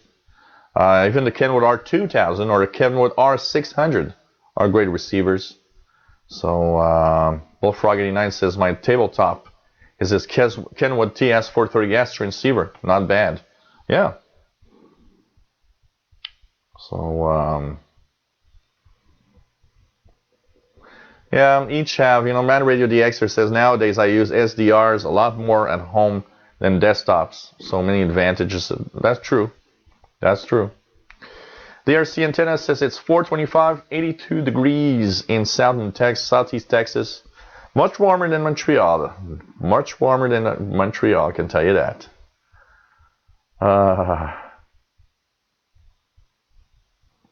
Yeah, you should get the Kenwood R5000 for not too high of a price usually.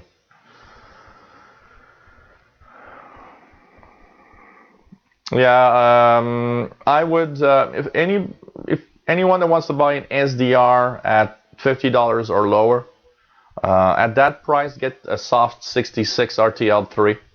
The soft 66 is for the price that it is, around $40. Amazing. Put it at the fact that it's $40 and it is amazing, I gotta say. So for that price, soft 66 is not bad at all.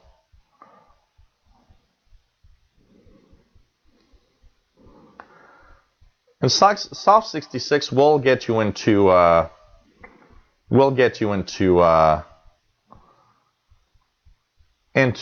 fun of SDRs, and if you eventually want to have more radio, more SDR, then you'll be able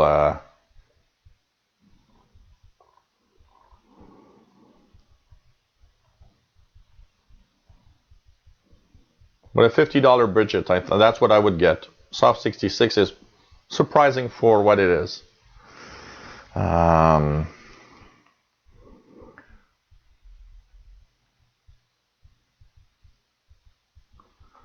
That's the thing. Yeah, and eventually a lot of R5000s get the dots problem in the display because the PLL loses lock. That's what happened to mine before I moved to the R8500. So David says I have RTL SDR with external converter all assembled together and USB hub. Of course, it's not up to the level of performance of my ICOM ICR8500, which is my main radio, but still cool. Yeah, it's like the Soft 66 that I have. It's amazing. It's far from the performance of my ICOM, and but like you say, it's a cool thing. It's a cool thing to use for sure. I remember that Bobby Burgess, I think you're on a, aren't you on a Chromebook? I'm not, if I remember well, because you need to have at least a Windows laptop to have it. It can work on some tablets. You have a Android tablet. It works on or an Android phone. You can have it working on your Android phone or tablet also. For sure.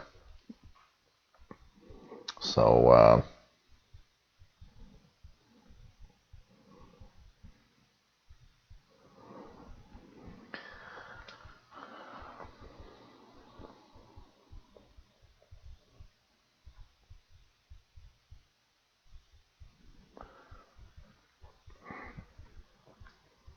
I think you have to put the @ sign. Just put the @ sign in front of the name of the person, I believe.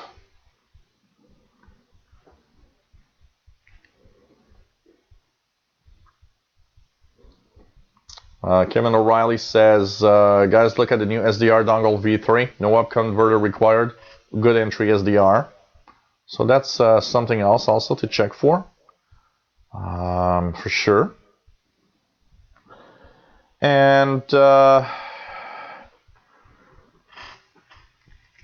for the comment a little earlier, as the Radio Australia and now Jill, not Jill too. I'm not gone yet.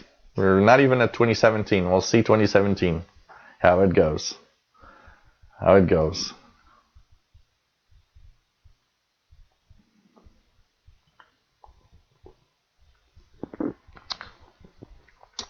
Apart from that, we have through the email Ben that is watching from the state of Wyoming, and he says he's enjoying the show. He's got a few questions. First question, he says, you're talking about SDR. What is an SDR? SDR is a software-defined radio. Basically, it's a radio. So you got all the receiver in that little thing, but it lacks the controls. So it's called a software-defined radio because it's just an electronic radio. It needs to be plugged into something to have it working. So basically, like the Soft 66 that I'm talking about, you need to plug it on a computer. From the computer, you use a piece of software, you can use HD SDR, you can use SDR Sharp, and so the software is the full controls of that receiver. So it needs something else in order to work. And basically, my Soft 66 is that. It's a radio that's controlled by the computer. So the software on the computer controls the radio. That's why it's called a software-defined radio. And it's a radio. I get all the time people say, well, don't talk about SDRs. That's not a radio. Yes, it's radio. The device connects to an antenna, and it receives signals through the antenna. It's not something, some people confuse SDRs with internet-type radios. And they're not internet radios. They are autonomous receivers. They use the antennas. I put my 22-meter long sloper on that receiver, so it receives the signals like any other radio. It's just that to control it, you need to use a computer. That's all. And they are very flexible because the computer can actually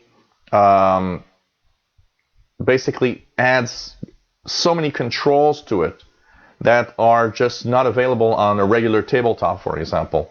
It's the software-defined radio is one of the most flexible receivers you can have with all that you can actually do with it, and all the controls and all the possibilities of each functionality. You know, you've got unlimited filters, you've got unlimited, the computer can actually work hard to remove noise, and there's so many things that is amazing with SDRs. Also, the fact that you have a view of a spectrum of radio waves. So in SDR, you have a full view of several megahertz, and you'll see, all the signals at the same time on all of the frequencies going up and down because of propagation. It's quite amazing. I got to say, the flexibility is amazing too. Having a waterfall to view the signal is something that is quite amazing also. So, pretty amazing. Got to say that. And Kelly Taylor, I have a 10-tech 320 SDR black box. My Windows PC keeps losing COM ports 1 through 4, which it needs to interface with the serial to USB cable. Nice, simple SDR box, black box, no longer made. Get yourself a good quality USB to serial. And maybe plug in through that. It can have some kind of problem.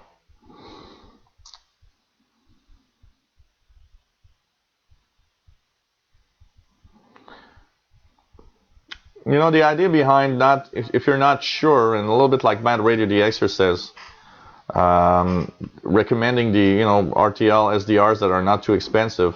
What's interesting with that is that you get a taste of what an SDR is all about, and if you like it, well, you can buy something else. And my Soft 66, I don't know if I can. I'm just gonna check it out. Soft 66 is. Let me check out if I can just bring it out fast here. The Soft 66 is, I'm gonna take it out here. Here we go. So this, for anybody who wants to see, it's without a casing, but this is what the Soft 66 looks like. And so you have your USB port here to plug it into the computer. You have two antenna inputs.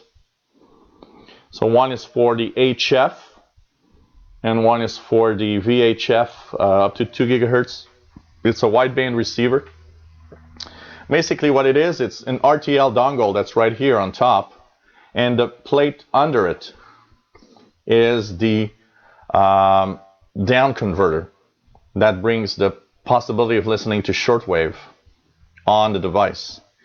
And so it has a little switch here for VHF or HF listening. It's small, works well, and basically you plug in the antennas and you fire up the software in the computer. It's very small, as you see. Look, this is the size of my hand, and you can see how small it is compared to my hand. So nice. Really enjoyed this, I gotta say. I've been using it a lot. I've listened to a lot of signals. I've heard the buzzer, so I gotta say. So pretty much nobody's in the chat in the IRC chat anymore. Everybody's getting on the YouTube chat, pretty much, Jerry. So you might want to join us in the other chat. It's a little more controlled and a little. I still keep that one open because I want to see if people are there. Hello there. 2017 World Radio TV Handbook, $45 at Universal Radio. Yeah, nobody uses this one anymore. That's for sure.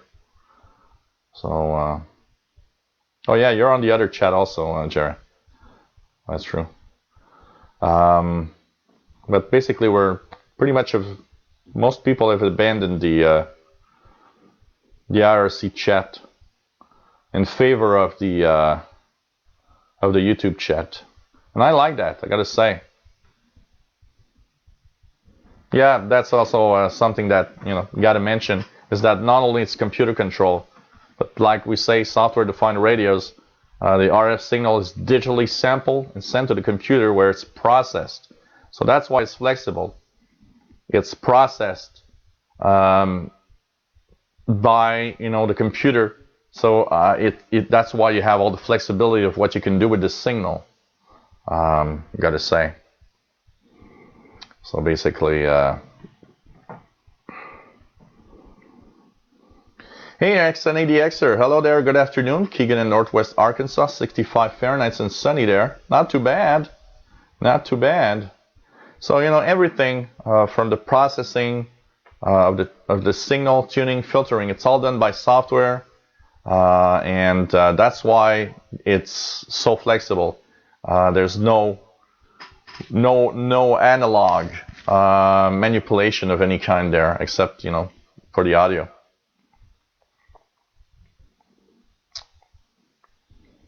Yeah, sometimes you just refresh. When YouTube does something, you just refresh and it should be okay most of the time. So, oh, cool. Bullfrog89 just ordered an RTL SDR V3 off Amazon. I'm sure you're going to have fun. I'm sure you're going to have fun. Well, that's for sure.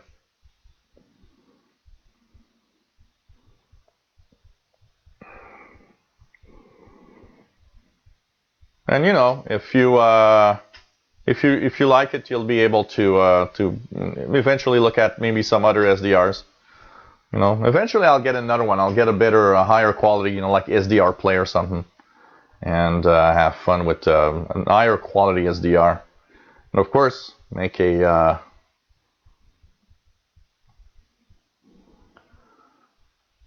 hello there, hello Hutchison. I don't want to be full SDR. I don't like that. I am an old-fashioned guy. My R8500 is always going to be my main radio, and SDR will only be for me in kind of an interest on the side because I kind of find it really cool. But I will not. My main listening will always be with my R8500. I don't like to have the computer also, having to work with the computer all the time to listen to the radio. So, some people are just, full SDR and that's all they are. They don't use any other analog radios anymore. But I like listening to the radio with a nice big radio. So, for me, it's just, it's a curiosity. It's something on the side that I enjoy using from time to time because it is very, very nice to have both sides. So no MDK2. Yeah, Brett Wayne, I love knobs. I love knobs. No ferret chokes on my feed lines, MDK2.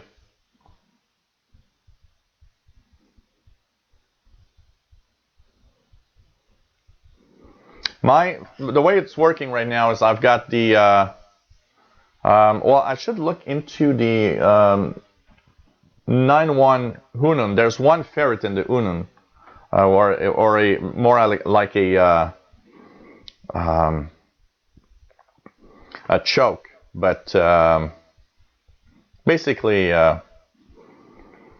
my sloper, 22 meter long sloper, goes into a 9-1 Unum. So there is a choke there, but that's all.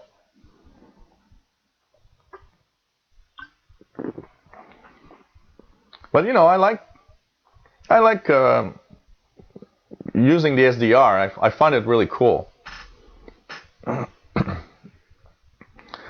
Don in the IRC chat room is the SDR is good at catching air rail signals as those handheld scanners.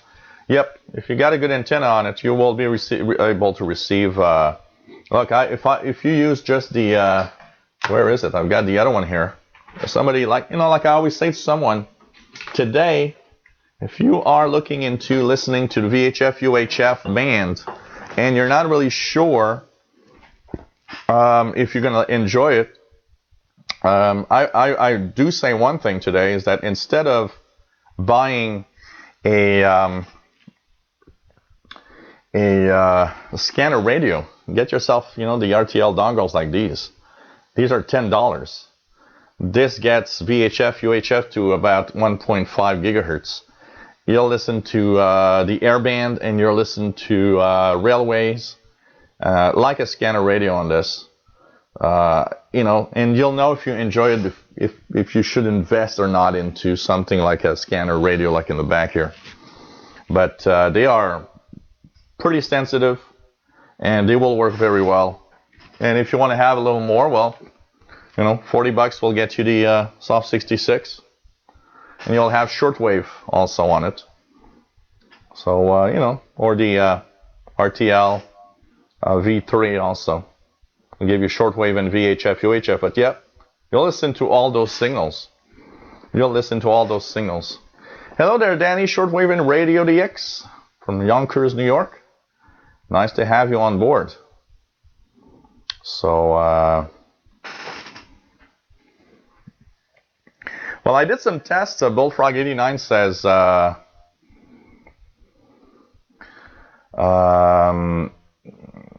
I did some tests in my case, that 9.1 Unon.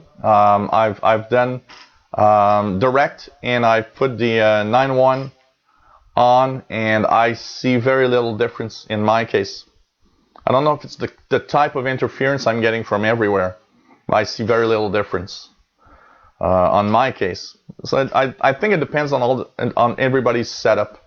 Some setups are better than others, maybe. Or the types of interference maybe that we're getting is different. Yeah, like David says, yeah, same here, Jill. After working all day on the computer, I don't want to also need it for a shortwave listening. Analog receivers are better for my needs, and they still are up to the task. Yes, they are. They are as good. A good desktop receiver is as good as LDR. It doesn't have all the flexibility of filters and stuff, but it's still good. And I like listening from my ICOM.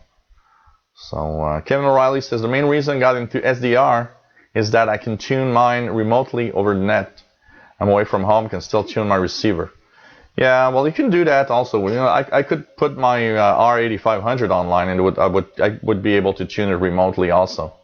But it's easier on the SDR. It's kind of easier to set up and it's less expensive also to have some good listening with an SDR. That's for sure. So with SDR console, yeah. So really nice.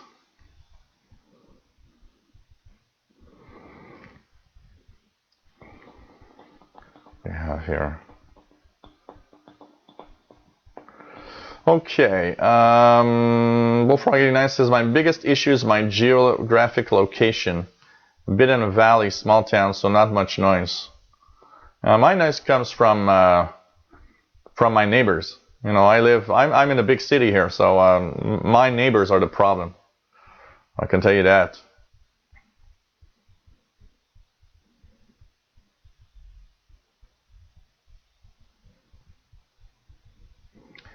So,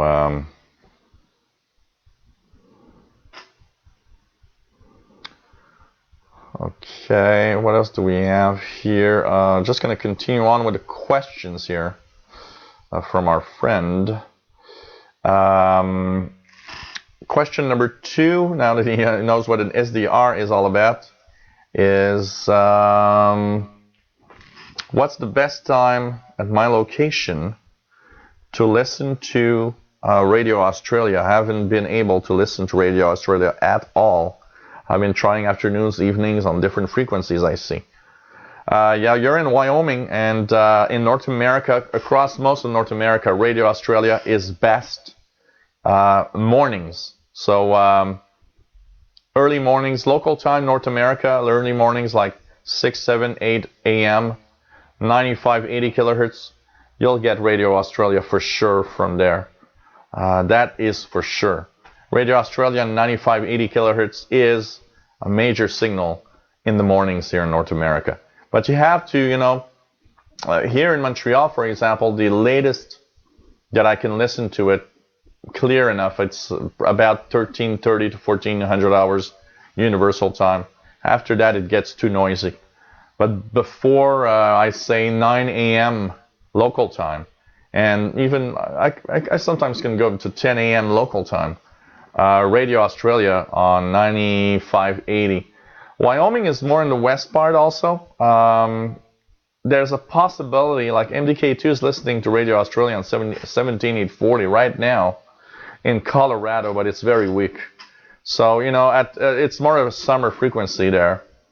So try in the morning, 9580 kilohertz. You'll have Radio Australia coming in really, really well. I can tell you that. Question number 3.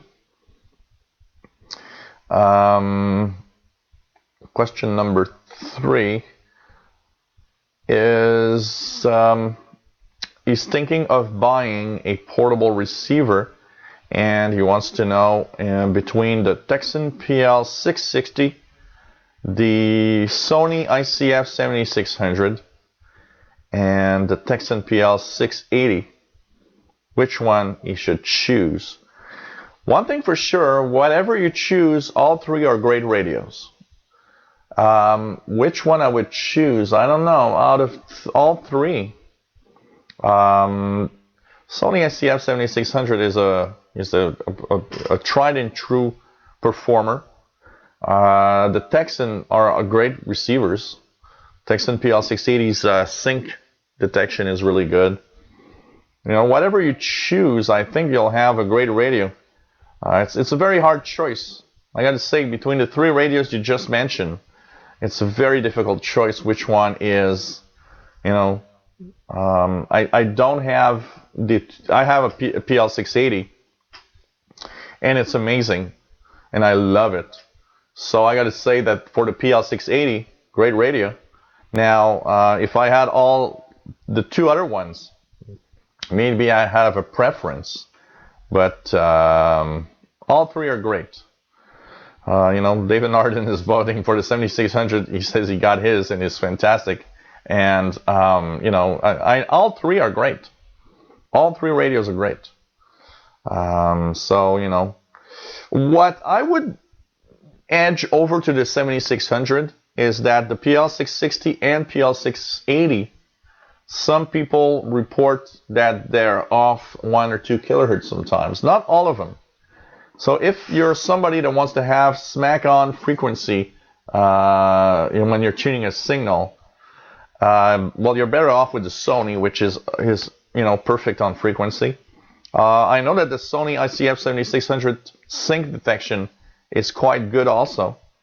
So maybe I'd hedge towards the ICF 7600 a little more than the Texan ones. But whatever you get, I think it's going to be. I think it's pretty good radio. Bullfrog 89 says, just for comparing, previously couldn't get the clock signals from NIST, but could get 3330 from Canada. With the 91, I can get the NIST signal. So, Jeff Miller, hello there, says, got my PL380 and the reception is better than my Sony ICF Shortwave 7600 JR. Interesting. You've compared both? You find, is the signal just weaker on the Sony, or I don't know. It's because it's one of those that's pretty good in general. PL380 has that, a silicon integrated chip that's pretty amazing. That's one thing that I didn't think of, but that's true. There's no tuning knob on the 7600. So if you like having a tuning knob on your radio, the Texan receivers then are interesting also. For sure. For sure. Hey, B-Boy DMP. Well, we'll have, of course, some new shows in 2017. That's for sure. We'll continue on with our shortwave stuff and hope to have some fun.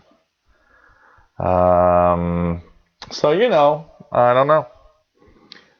David says, the latest revisions of the PL660 are quite good. My previous 660 died off a stiff tuning shaft when I tried to apply contact cleaner to solve some skipping on the encoder.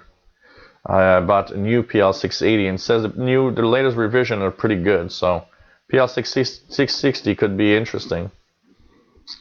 And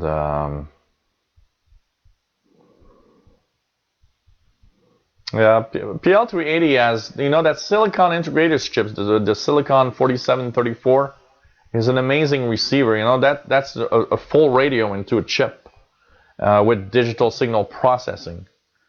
And it is very sensitive. So it's possible that, you know, the PL380 or even the PL series of receiver might be more sensitive than the 7600. I don't know. I gotta say that if you want a tuning knob, I'd get a PL680 because that's what I have and I find it great. David says the latest PL660 is actually really good. So, you know,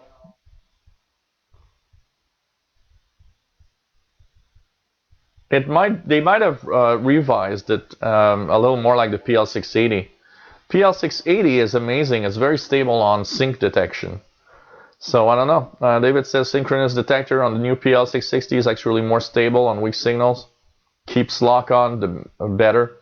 So you know, whatever you want, they're all great. 680 has the airband. It has the center dent. Yeah. It all depends on what you want to do. They're all great radios, and you know, each one has its advantage. But where the tuning knob, having a tuning knob is kind of cool. So instead of having just the up-down buttons, and I gotta say that would push towards a PL660 or a PL680, whichever you choose is a great radio. David seems to like his PL660. I like my PL680 a lot. It was good. Yeah, like Bullfrost said, if anyone's looking for a basic cheap starter, Texan R9012, $20 US is pretty good. So yeah, the cat is sleeping. I don't know. I guess he's sleeping. Now the door is closed, so I'm going to check because sometimes he wants to come in, but yeah, here I think the X is going to come over. And that. Here's the X, guys. Da, da, da, da, da, da. So here's the guy that you all want to see. Here's the X saying hi to everybody. So here we go. The X the cat is here, and he was waiting and the door was closed, and he was like in the middle and looking at me like, why is it that I can't get in? And I accidentally closed the door instead of just shutting it a little bit. So here's the X saying hi to everyone, and it's been he's got a lot of little treats at Christmas. Everybody wanted to buy him some a little something for Christmas. So he got some toys, he got some food. Everybody's just enjoying it. So kind of cool. So there's the X. Thanks for mentioning the X, because I forgot that the door was closed. So that's kind of David Arden says my radio kitty is eating now. So so pretty cool. What else do we have here? Yeah, no show is complete without DX. Yeah, that is true. No show is complete without DX. Hello there, Nick Casorino from California. Nice to have you on board. Pretty cool. Danny Shortwave, I love that GP5 radio you have, Jill. I love it. I'm really in love with my my GP5. Jeff Miller says the real boss finally showed up. Yeah, the real boss is here.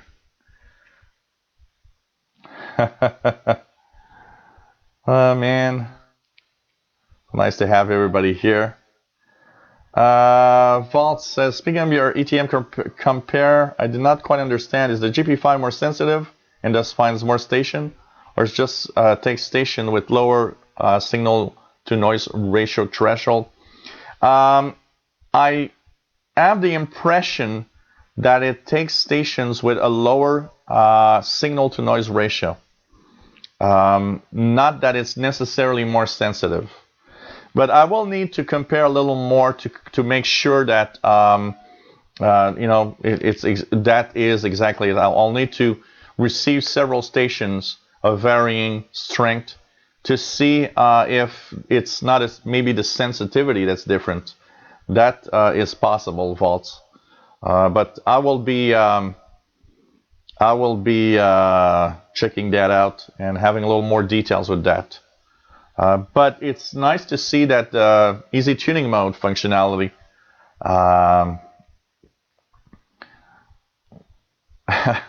MDK2 says, my daughter has decided that he's Mr. Cat. I told her he already had it as a name, but no matter to her. So it's Mr. Cat. It's okay. DX the Cat, or Paul the Cat, or Mr. Cat. So Mr. Cat is here.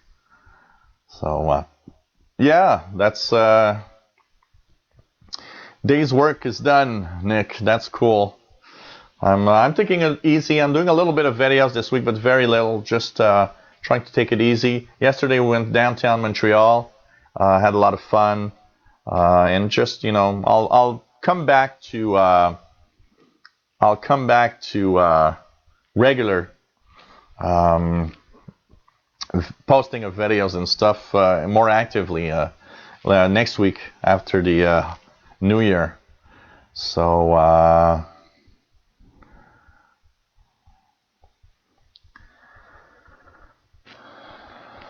Brad Wayne says, how do you do it? Been drinking Coors Light, had to pee 4 times in this show. You know what? I probably can drink at a 6-pack before I start going to pee. But watch out. After that 6-pack, I pee every 10 minutes. So that's the difference. But it takes a while before I have to go to pee. Oh man, no hangovers, egg McMuffin trick. Not this time. But you know what, Nick? The hangover egg McMuffin trick is probably going to be on January 2nd or January 1st. Sorry, because I'll be at my brother's on Saturday the 31st for New Year's celebration. Usually I come back home around 6 a.m., 7 a.m., and that will be probably a Egg McMuffin trick, a hangover style, on Sunday. That's probably what's going to happen. I don't do that when I'm at home, because when I'm at home, I just stay home. But since I'm going to have to come back home from my brother's, that will probably be the trick. Egg McMuffin at 7 a.m. After drinking all night. And it works fine. You know what? It kind of puts you back into the... I don't know. It removes the hangover. Yeah, Gérald, pauvre petit chat. He was looking at me. If you guys could have seen DX when I opened the door, he was sitting right there in the middle, looking at me like, why did you close the door? I wanted to go and see you and you're not there. It was just so so funny. Gerald says, make sure you go with a bodyguard and defibrillator if you plan to go downtown Montreal. We don't want to lose another celebrity this week. Yeah. Hey, Brent Wilson, nice to have you on board from Ohio. Lord Windermere, drink plenty of water prior to drinking beer, drinking good quality beer, no hangover guaranteed. You know, what I usually do at my brother's is I drink beer, and every time I go pee, I drink a glass of water. So it kind of waters out a little bit, and instead of losing too much water, also the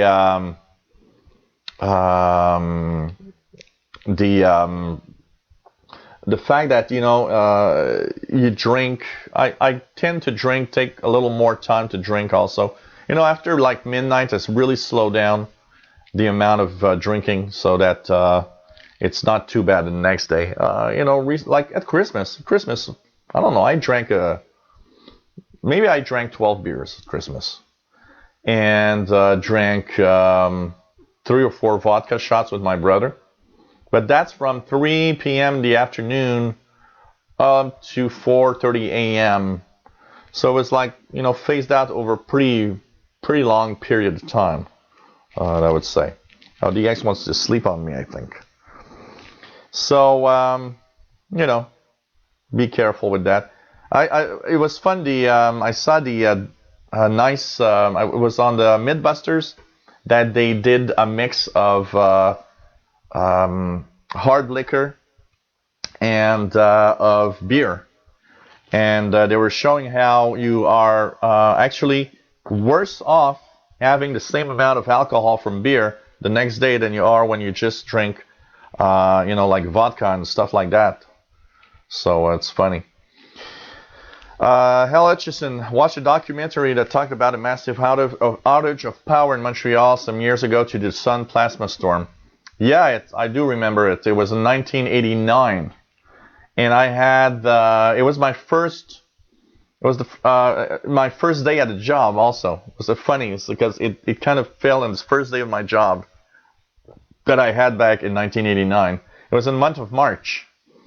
And there was a major solar storm in March of '89, and it collapsed the power grid of Quebec. So it's like we were like 90% of the province of Quebec had no electricity for about 12 hours. Power went out around 3 or 4 in the morning and didn't come back until late at night because there were a lot of damage done to the power lines because of the solar storms.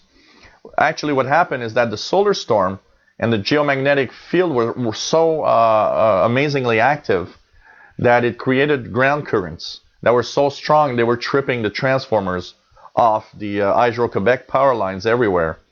And it actually burned up one of the major transformers at the LG1 power station up north. So that was something. I can tell you that. Really, really, really was something. And I'll never forget that. We were a good 12 hours without power. And even after 12 hours, they were telling everyone to, not to consume too much electricity because the power grid was not at its full capacity. So they were asking people, just like to leave only one light open in one room, stuff like that. Lower the because here we heat with electricity. Lower the temperature of your home a little bit to ease the electric grid, and that was something. That was something, I gotta say. And but that was a strong solar storm. I was reading once on that, and they were saying that in Cuba and Florida, they could see the aurora borealis. They could see the northern lights in Florida and Cuba. So that's a really, really heavy storm that you get there. Since then, what they did, they've actually added capacitors all around the area, the power grid here, so that when something like that happens again, instead of making all sorts of weird currents in the power grid, it's going to kind of flatten out the electricity. So it's unlikely, apparently, from what they say, it's unlikely that we'll have a power outage if we get the same big solar storm that we had back then.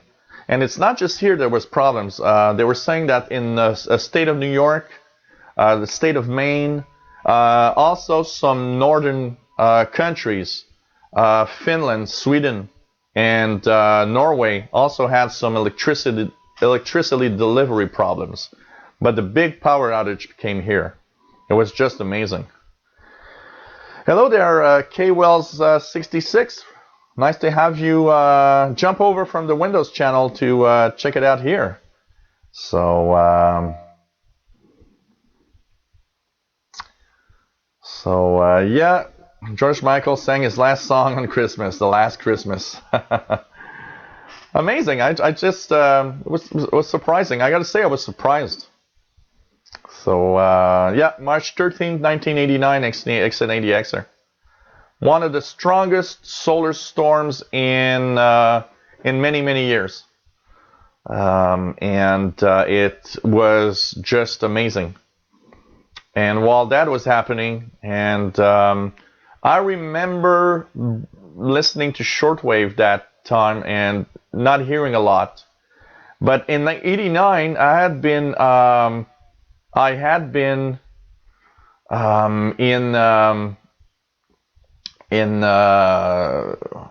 I was saying. Okay, I had been listening to shortwave, but in 1989 I had been a shortwave listener for 7 years, and in 1989 I still had no idea that I knew that solar activity had an impact, but I had no idea.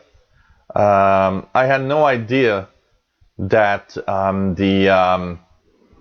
the solar storms like that could impact shortwave that much. I can tell you that.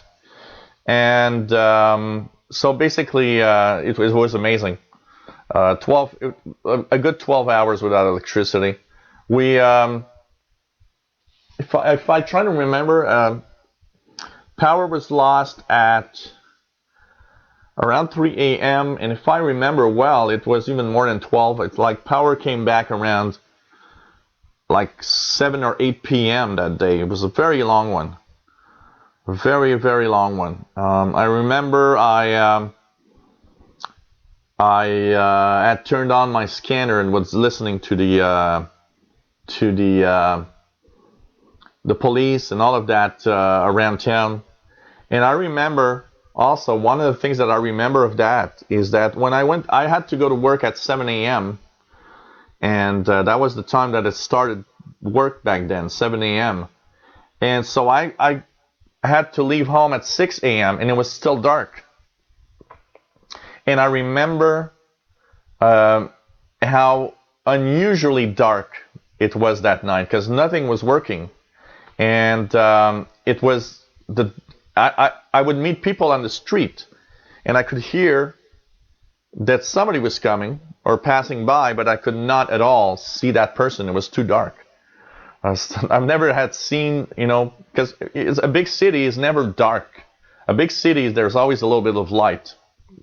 But that was so dark. I'll never forget how dark that was for the city of Montreal. And K-index must have been 9. It goes up to 9. So K-index must have been 9. It must have been at the maximum that it could be.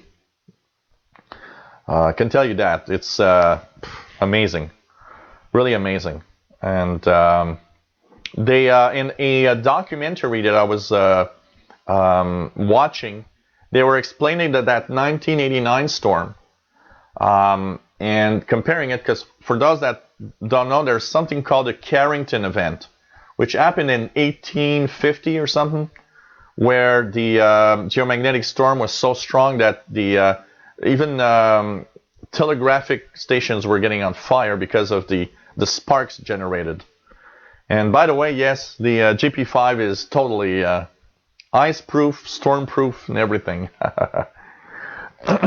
And basically,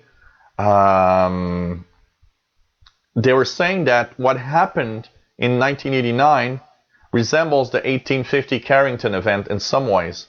Now, the 1850 Carrington event is from a much bigger solar storm. It's from a much bigger.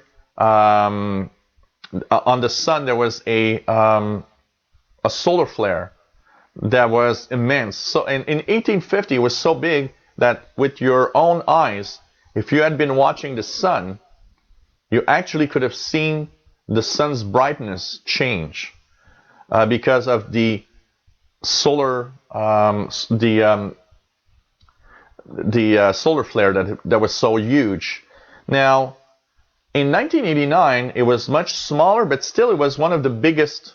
The 1989 solar storm resulting from the solar flare from the sun is one of the biggest events of the 20th century with the sun. And they were saying that what made it worse is that when that plasma cloud comes near Earth, of course, the plasma cloud has a polarity. And the Earth's geomagnetic field also has a polarity. And when the polarity actually align, it increases the power of that storm. It increases the reaction that it has to our geomagnetic field.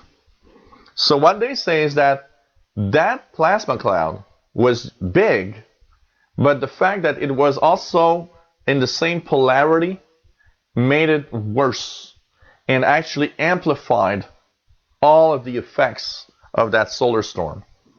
So it was pretty amazing, I gotta say. It's pretty amazing. And yeah, like Elchison says, scary for the future. Best keep 12-volt battery for the Audi 500. Yes, indeed, because that is something that can happen. I can tell you that.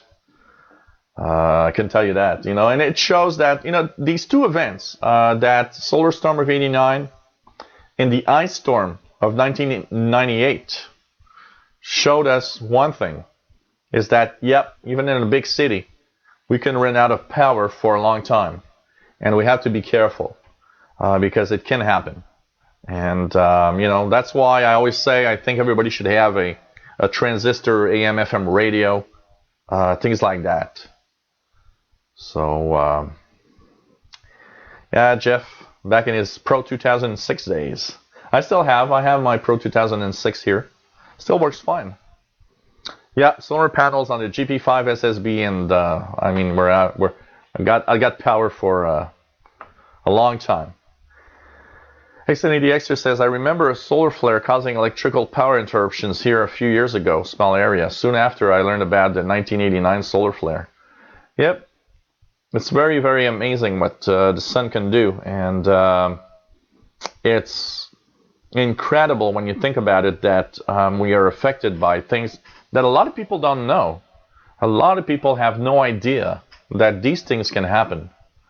And, you know, I remember watching with some friends one of the Discovery Channel documentaries of like the perfect storm or something like that it's called. And they're talking about one day we might have such a major solar storm that our power grids are going to be, you know, shut down. But also the fact that the big transformers, the biggest ones that are on our power grids, they take months to build. So if they are broken down, you're not going to replace that tomorrow. You'll have to wait to get one shipped to you, and that takes months. So basically, that when we watched that documentary, I remember a friend of mine saying, hey, they're exaggerating. You know, that's never going to happen. And I looked at him and I said, well, I'm sorry, but in 1989, when we had our power outage, it was a miniature version of that. And yes, it can happen. It's a rare event. It doesn't happen often, but it is something that can happen. That's for sure.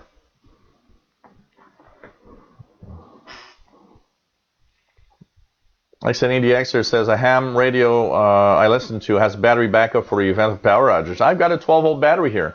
I've got a 12-volt battery that's always on full charge, so I can power my 8500 for about, I don't know, 5 or 6 hours. So I've got that. I've got a few lights that are battery operated that will be ready if there's no power. I've always got candles. Make sure that I have some possibility. And with the amount of batteries and portable radios I got here, well, it's going to take a long, long time before I run out of power and have no radios. I can tell you that. So Jeff Miller says, glad I never have to worry about ice storms now that I live in South Florida. Lived through enough storms in New York City metro area. Yep. MDK2 says there was supposed to be some kind of huge solar flare that struck Earth in the 1840s, 50s that they think could have caused global power outages of the world. Well, you know what? The Carrington event, the solar flare was so strong and the effects so huge that if that would have happened today, it would have a devastating impact. It would break down the power grid here, even though they tried to make it better. Hey, Vancouver Island DXer, late to the party, no problem. But says, at least I found how not to show up with my business profile, online math and physics tutor. So now you're with your Vancouver Island DXer. I like that. Well, you know, I liked online math and physics tutor. It made it like kind of a professional thing. So, Danny Shortwave Radio DX has picked up the DGen DE13 radio for emergency. Really cool. Yeah, it's the DE13 is this green little one here. It must be here somewhere. I think it's here. Yeah, here it is, guys. Just gonna try to remove it without having anything else fall down. So this is what he's talking about. The great little DE13 right here. Nice little solar. So you got a little dust here. You can put it in the sun and it's gonna actually charge the batteries. You have hand crank to crank. You have batteries, so you can. This is perpetual power basically. This is AM, FM, and shortwave. I haven't made videos with this in a long time. I should. I'm gonna keep it out, and I'm gonna make a few shortwave. And of course has flashlights and everything here. So you got flashlights. It's not very bright because the batteries are a little dead. You got a siren. You got everything in here. So this is a cool little thing. It's not very expensive. The receiver is amazing. Very surprised at the reception on this. And it's cool because, with the crank and the solar, it's nice for emergencies. And with this, you'll never run out of radio because you just crank it up. Or if you have some sunshine, put it in the sun for a few hours and it lasts for a long time. I'm just going to leave it here because I'm going to make a few reception videos with it. Been a long time since I've taken that out. So it's very, very nice. Oh, that too, Gerald. Gerald's, the solar light that I've got is pretty amazing too. It's very, very interesting. Jerry says, had sent me the link to buy it on eBay, and I gotta say I'm pretty amazing. Vault says you can only guess if those broadcasters you want to hear during some emergency actually have power and ability to transmit. Yeah, but here in Montreal, all the times that we had some major power outage, about half of the stations were still on the air. About half of the stations that are in Montreal have generators, so they can continue broadcasting in the event of such a problem. So it's for sure we're going to have something to listen to. We had, in my old life, we had 3 major power outages here in Quebec. When I was young, there was one that lasted for like 24 hours. Everybody had no power in pretty much all of the province. Then there was another one that lasted some time also. And then there was the solar storm.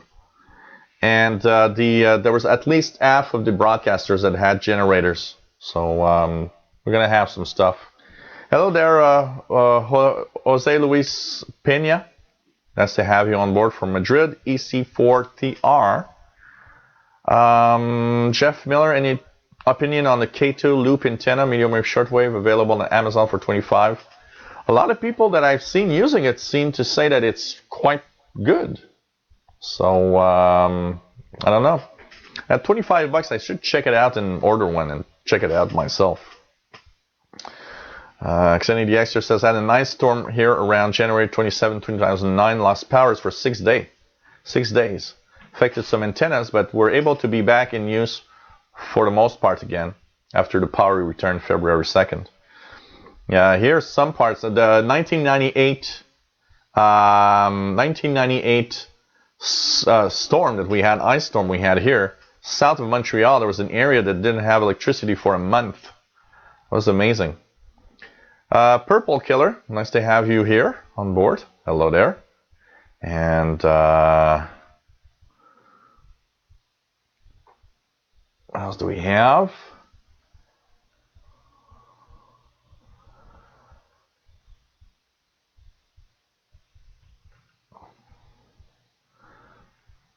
What else do we have?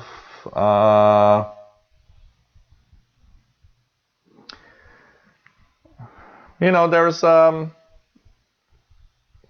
1989 solar storm and geomagnetic storm that resulted had an impact on many different places.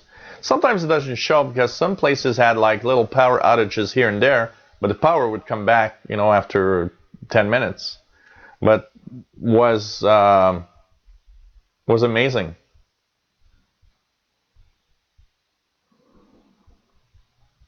X80Xer says less than a shortwave a lot.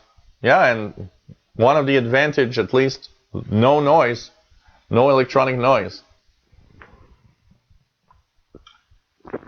Yeah, Danny Shortwave Radio DX, very sensitive and good reception. It is amazing. Yeah, it only needs SSB and it would be great. So, hey, Purple Killers from Los Angeles. Pretty cool. We are in Montreal, Quebec, Canada here. Nice to have you on board. Brett Wayne says, I have full wave loop, 160 meter band, 530 feet. I've been lucky, never lost a radio to EMP. I have solar backup. Yeah, well, you know, the electron in solar storms and geomagnetic storming, you're not gonna lose any radios. It's not strong enough to affect a radio. You know, pretty much the only thing that you'll have that will affect your radio is a atomic bomb exploding near you. Hey, Steve P, nice to have you on board. Happy holidays to you too. Pretty cool.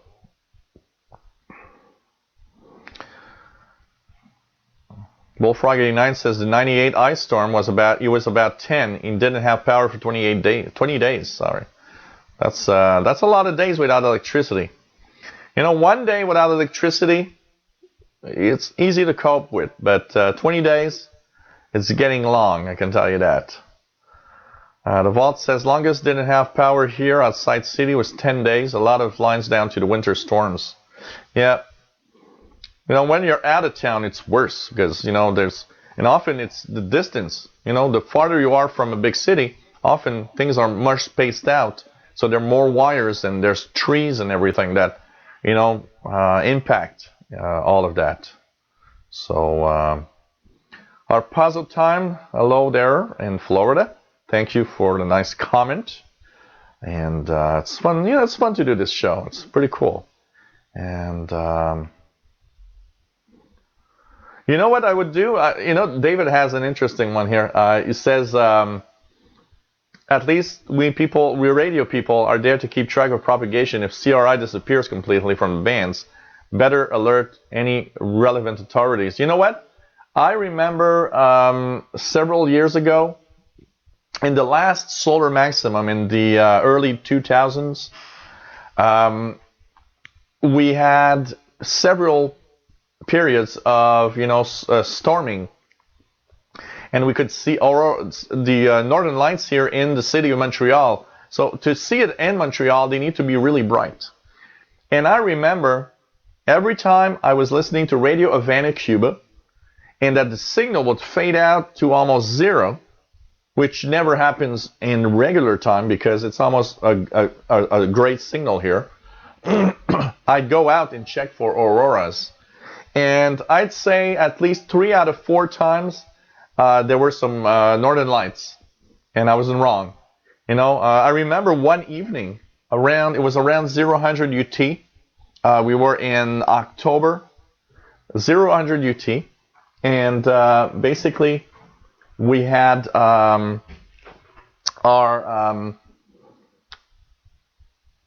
I was listening to shortwave, and everything was strong. All the signals were strong. Then I started losing east-west path signals, and then radio Havana, Cuban, all of that was like really, really dropping, and everything became extremely weak, and there was almost nothing on the bands anymore, and that in a space of maybe 20 minutes.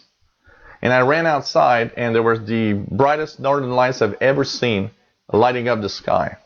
It's like they had started only a few minutes before. It's just amazing. So, pretty amazing when you think. What else do we have here?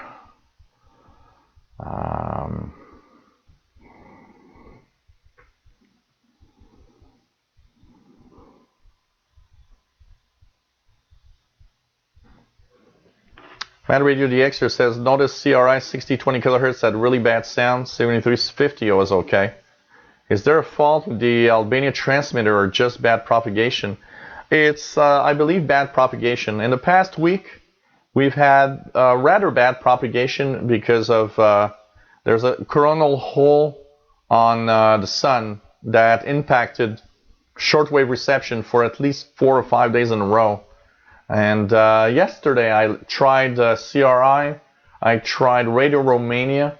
They weren't coming in very well here at around 0-100 hours UT or 0-100. Really, really not that great, gotta tell you that. So, pretty amazing. What else do we have? Paris station being reported on 6930 kilohertz upper sideband.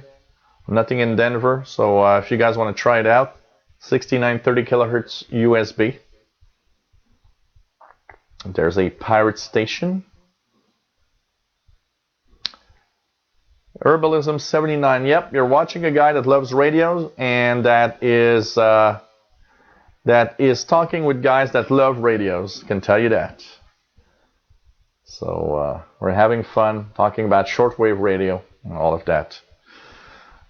David says, 24 years that I've been in this world, I don't remember staying a lot of time without power. Perhaps one day once during a storm.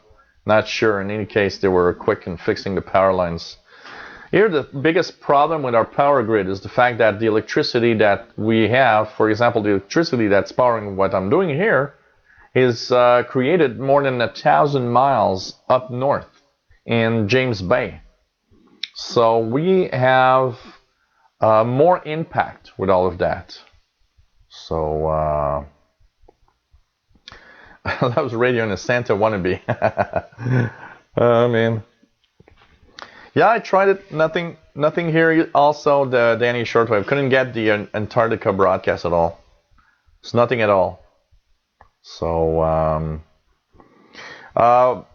there's one of the great websites for propagation conditions is solarham.net. SOLARHAM.net. That's one of the great places for solar activity information propagation. For just the indices, the A, K index, and solar flux, I sometimes go to dx.qsl.net/propagation. And if you want to know what's happening on the sun, one interesting website also is spaceweather.com. So these are 3 great websites where there's a lot of information about propagation and all the what's happening in the with the sun. So for sure. Hello there, Jason Jones from Australia. Yep, sad to hear Radio Australia broadcasts are going to end January 2017. It's really, showing the short sight of these people not really understanding what shortwave is. And consider that Radio Australia is on some old-fashioned system that nobody uses anymore, and they have no idea the number of people across the Pacific region that will not have information anymore is surprising. And these people seem to think that everybody listens on the internet now, which is really not the case. I can tell you that. So really sad, really sad. I listened to Radio Australia since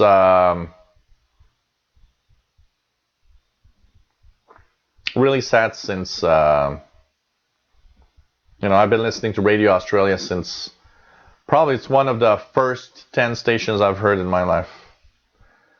And basically. But you know what the problem, Herbalism 79, is that most people around the world where these signals go don't have smartphones to listen to anything and don't have the internet or a capacity to listen to the internet. And shortwave is amazing for that. So I can tell you that. It is a big mistake shutting down Radio Australia. That I'm pretty sure. Mr. Roman, new at Radio Comms. I am from the Commonwealth of Puerto Rico. Hello there, Puerto Rico. Lots of tropical depression and hurricanes. Shortwave radio was a priority for my dad. Any recommendations? I live in Washington State. Nice little Texan portable receivers are great. Texan PL680, Texan PL660. Great receivers to keep handy in case of some powered outage and knowing what's happening. Brett Wayne says 6930, nothing in Western New York. So,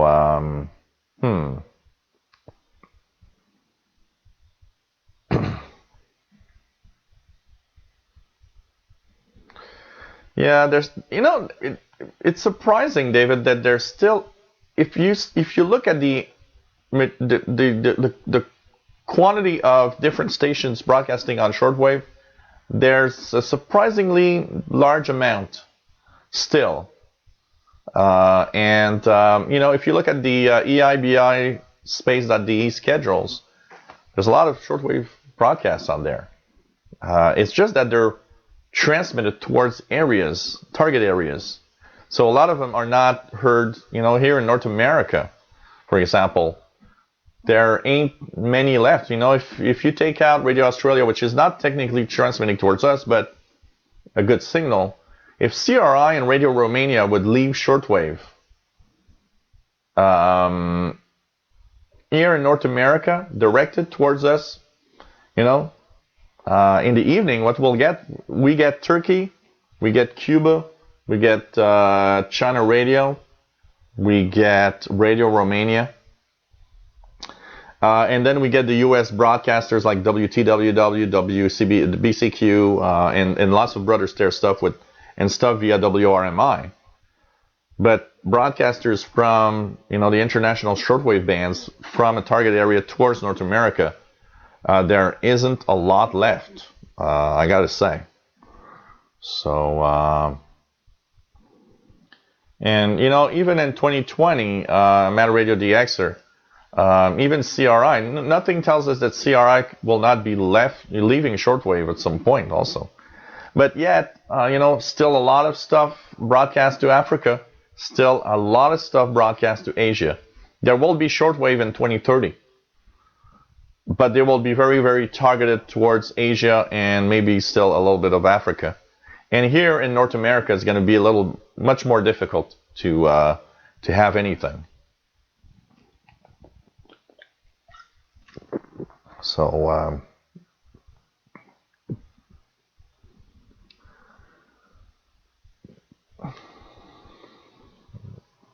Yep, wind-up radios in Africa. There's some wind-up radios.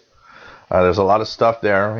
Shortwave is still a major source of news for many, many Africans. It's a major source of news for many, many people in Asia and the Pacific area. So, in 2025, there's still going to be some shortwave stuff. It's going to be very, very targeted towards these areas, though.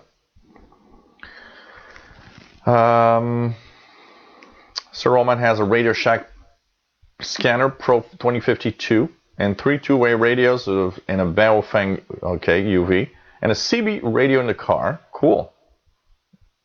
Not a lot of people these days have CB radios in the cars. Jeff Miller, first station I remember hearing is called Israel as a kid, but I don't even know if it still exists. It doesn't exist on shortwave anymore. It's a station that left shortwave a little while ago, many years ago. I remember when Call Israel had a broadcast to North America. That was something. I could listen to a broadcast of to North America back then.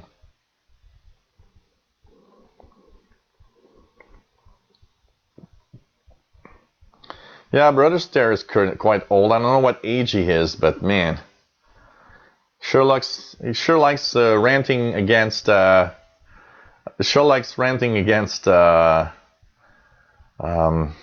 Hauser. At least 2 or 3 times by chance.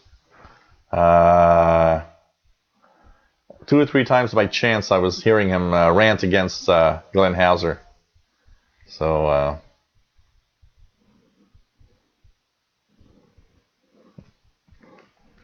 Paul says he's long dead, replaced by software that generates ramblings and asks for money.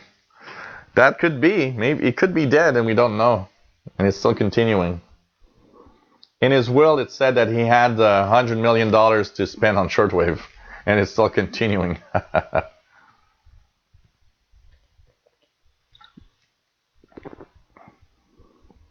You made a mistake of buying the Eton FR500 for the shortwave capabilities. Yes, I do. I understand. I got one here. My review of it is of one of the crappiest shortwave radios I've ever seen. And I remember Tom Stiles of the AMRAD 88 YouTube channel had sent me a message and said, wow, you were hard on the Eton receiver. And I was like, it's just crap. I'm sorry, it's the crappiest thing I've never seen. So, I gotta say.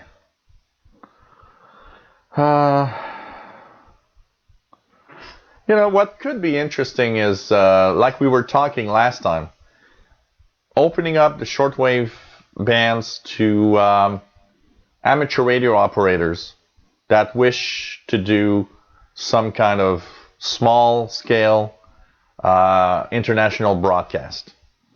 I could see myself, that would bring me into amateur radio quite fast.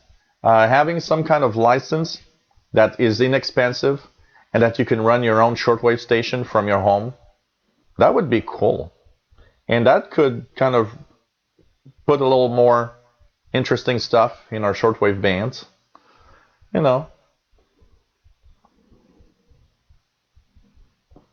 Well, Lord Windermere, I can tell you one thing. Lord Astaire is alive because he's always answering back to Glenn Hauser every time Glenn Hauser is going crazy on him. So he's still alive. Herbalism, Glenn Hauser is a famous guy for shortwave radio listeners. He creates a show every week that we hear around the bands called World of Radio, and also you can go and view his worldofradio.com website. It's a great show, very, very complete in information about the shortwave bands, about shortwave in general. Lots of interesting stuff. And but he has this habit of going after many preachers, and including Brother Stair, and it actually gave him some troubles because stations like WWCR, which used to have airtime for Glenn Hauser's World Radio have removed him from the schedules because some of the preachers said, well, who is this guy that's complaining about us? So that's, a little sad. A little sad. Hal Hutchison, Radio Goodies for Christmas. Well, yeah, thanks to countycom.com. I knew very beautiful GP5 SSB receiver that I will be reviewing tomorrow morning. Been having a lot of fun. Really having a lot of fun. I can tell you that. So that's pretty much my radio gift this year. So I want to thank Countycom once again and Nick for sending me this. Pretty cool. So, it's kind of interesting.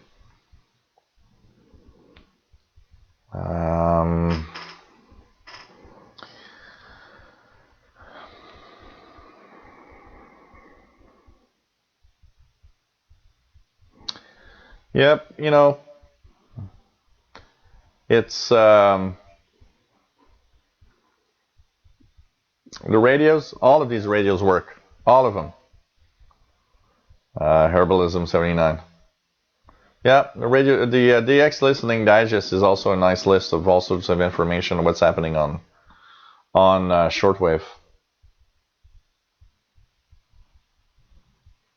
Yeah, everything sucks, Mr. Roman. Everything sucks on that Eton radio. It's just amazingly crappy. I can't believe that they were selling that, and I can't believe somebody said, yeah, that's fine. We can send that out and sell that to people. That's just wow. Oh, Hutchison's got the SDR Plate 2. Pretty cool. Pretty cool.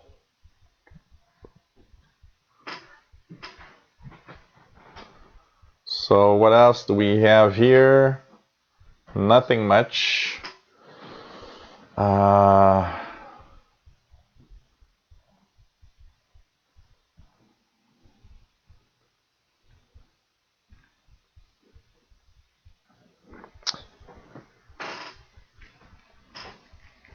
Yeah, well, they won't be able to sell off shortwave as long as there are some shortwave stations there. But who knows? Maybe someday shortwave bands will be for sale like the rest of the. Who knows? Recommendation for shortwave. It depends on the price you want to pay. But if you want to have a portable receiver, if you don't have a lot of money, the Texan PL 380 is an amazing little radio. This is the receiver, the Texan PL 380. If you have a little more money, you can go and get a GP5 SSB. But if you want to have something bigger, you got $100 or more than $100 to spend. Texan PL 660 or Texan PL 680 are great receivers with SSB tuning knob and everything. So that could be interesting. Hello there, i588 from Baltimore. So these are great radios. So really, really cool.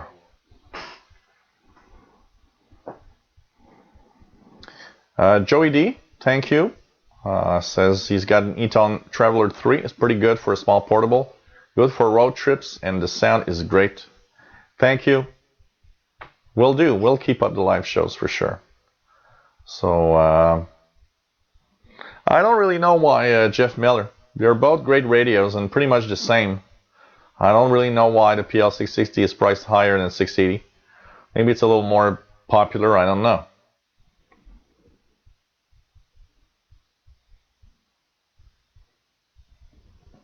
Yeah, that also is, it's somebody somewhere made a deal and they're selling that crap. Really sad. I bought that. It looked kind of cool, and I was like, wow, this is cool. But when I started trying it out, it was like, man, this is the crappiest thing I've ever tried. I can tell you that. I don't know. I can tell you that. My Kenwood R5000 from the early 90s. Yeah, these are great radios.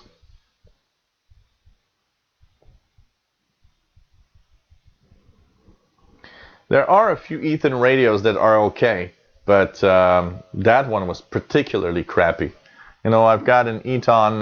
What do I have? I've got a few Etons. I've got the Eton S350DL. That's pretty good. I've got a few wind-up Eton radios also that are not too bad, but that one was particularly crappy, for sure. So, hey guys, we've been on for almost 3 hours. I'm gonna start saying goodbye to all of you. We're gonna continue on. Tomorrow, got a few things to do. I'm going to check it out. A few things to do tonight also. So, hey, take care, MDK2. And we're about to leave, so I'm going to go eat. Also, I need to eat some food. So, if anybody else has anything else, but we're going to say goodbye. I'm going to say one thing here. Happy New Year to everybody. I hope you guys have 2017 that's amazing. I want you guys to, have particularly good health and everything that comes with that. Thanks for being here. Thank you for following me through of 2016 with all of my live shows. And we're back with live shows in January. Once again, just put this on your calendar. The next live shows for radio will be Friday the 6th of January, tuning the shortwave bands. Friday the 7th and Saturday the 7th of January, shortwave radio show. And take care, everybody. Let's hope that 2017 is going to be better for me, because we'll see what happens with all of what I'm doing. And I want to thank everybody for being here. Thanks again for following me all this year. And I hope to see all of you guys throughout 2017. Happy New Year and take care, everyone. Yep, Friday, 6th of January at 2000 hours UTC. First hangout of 2017 for the radio. Bye, everyone.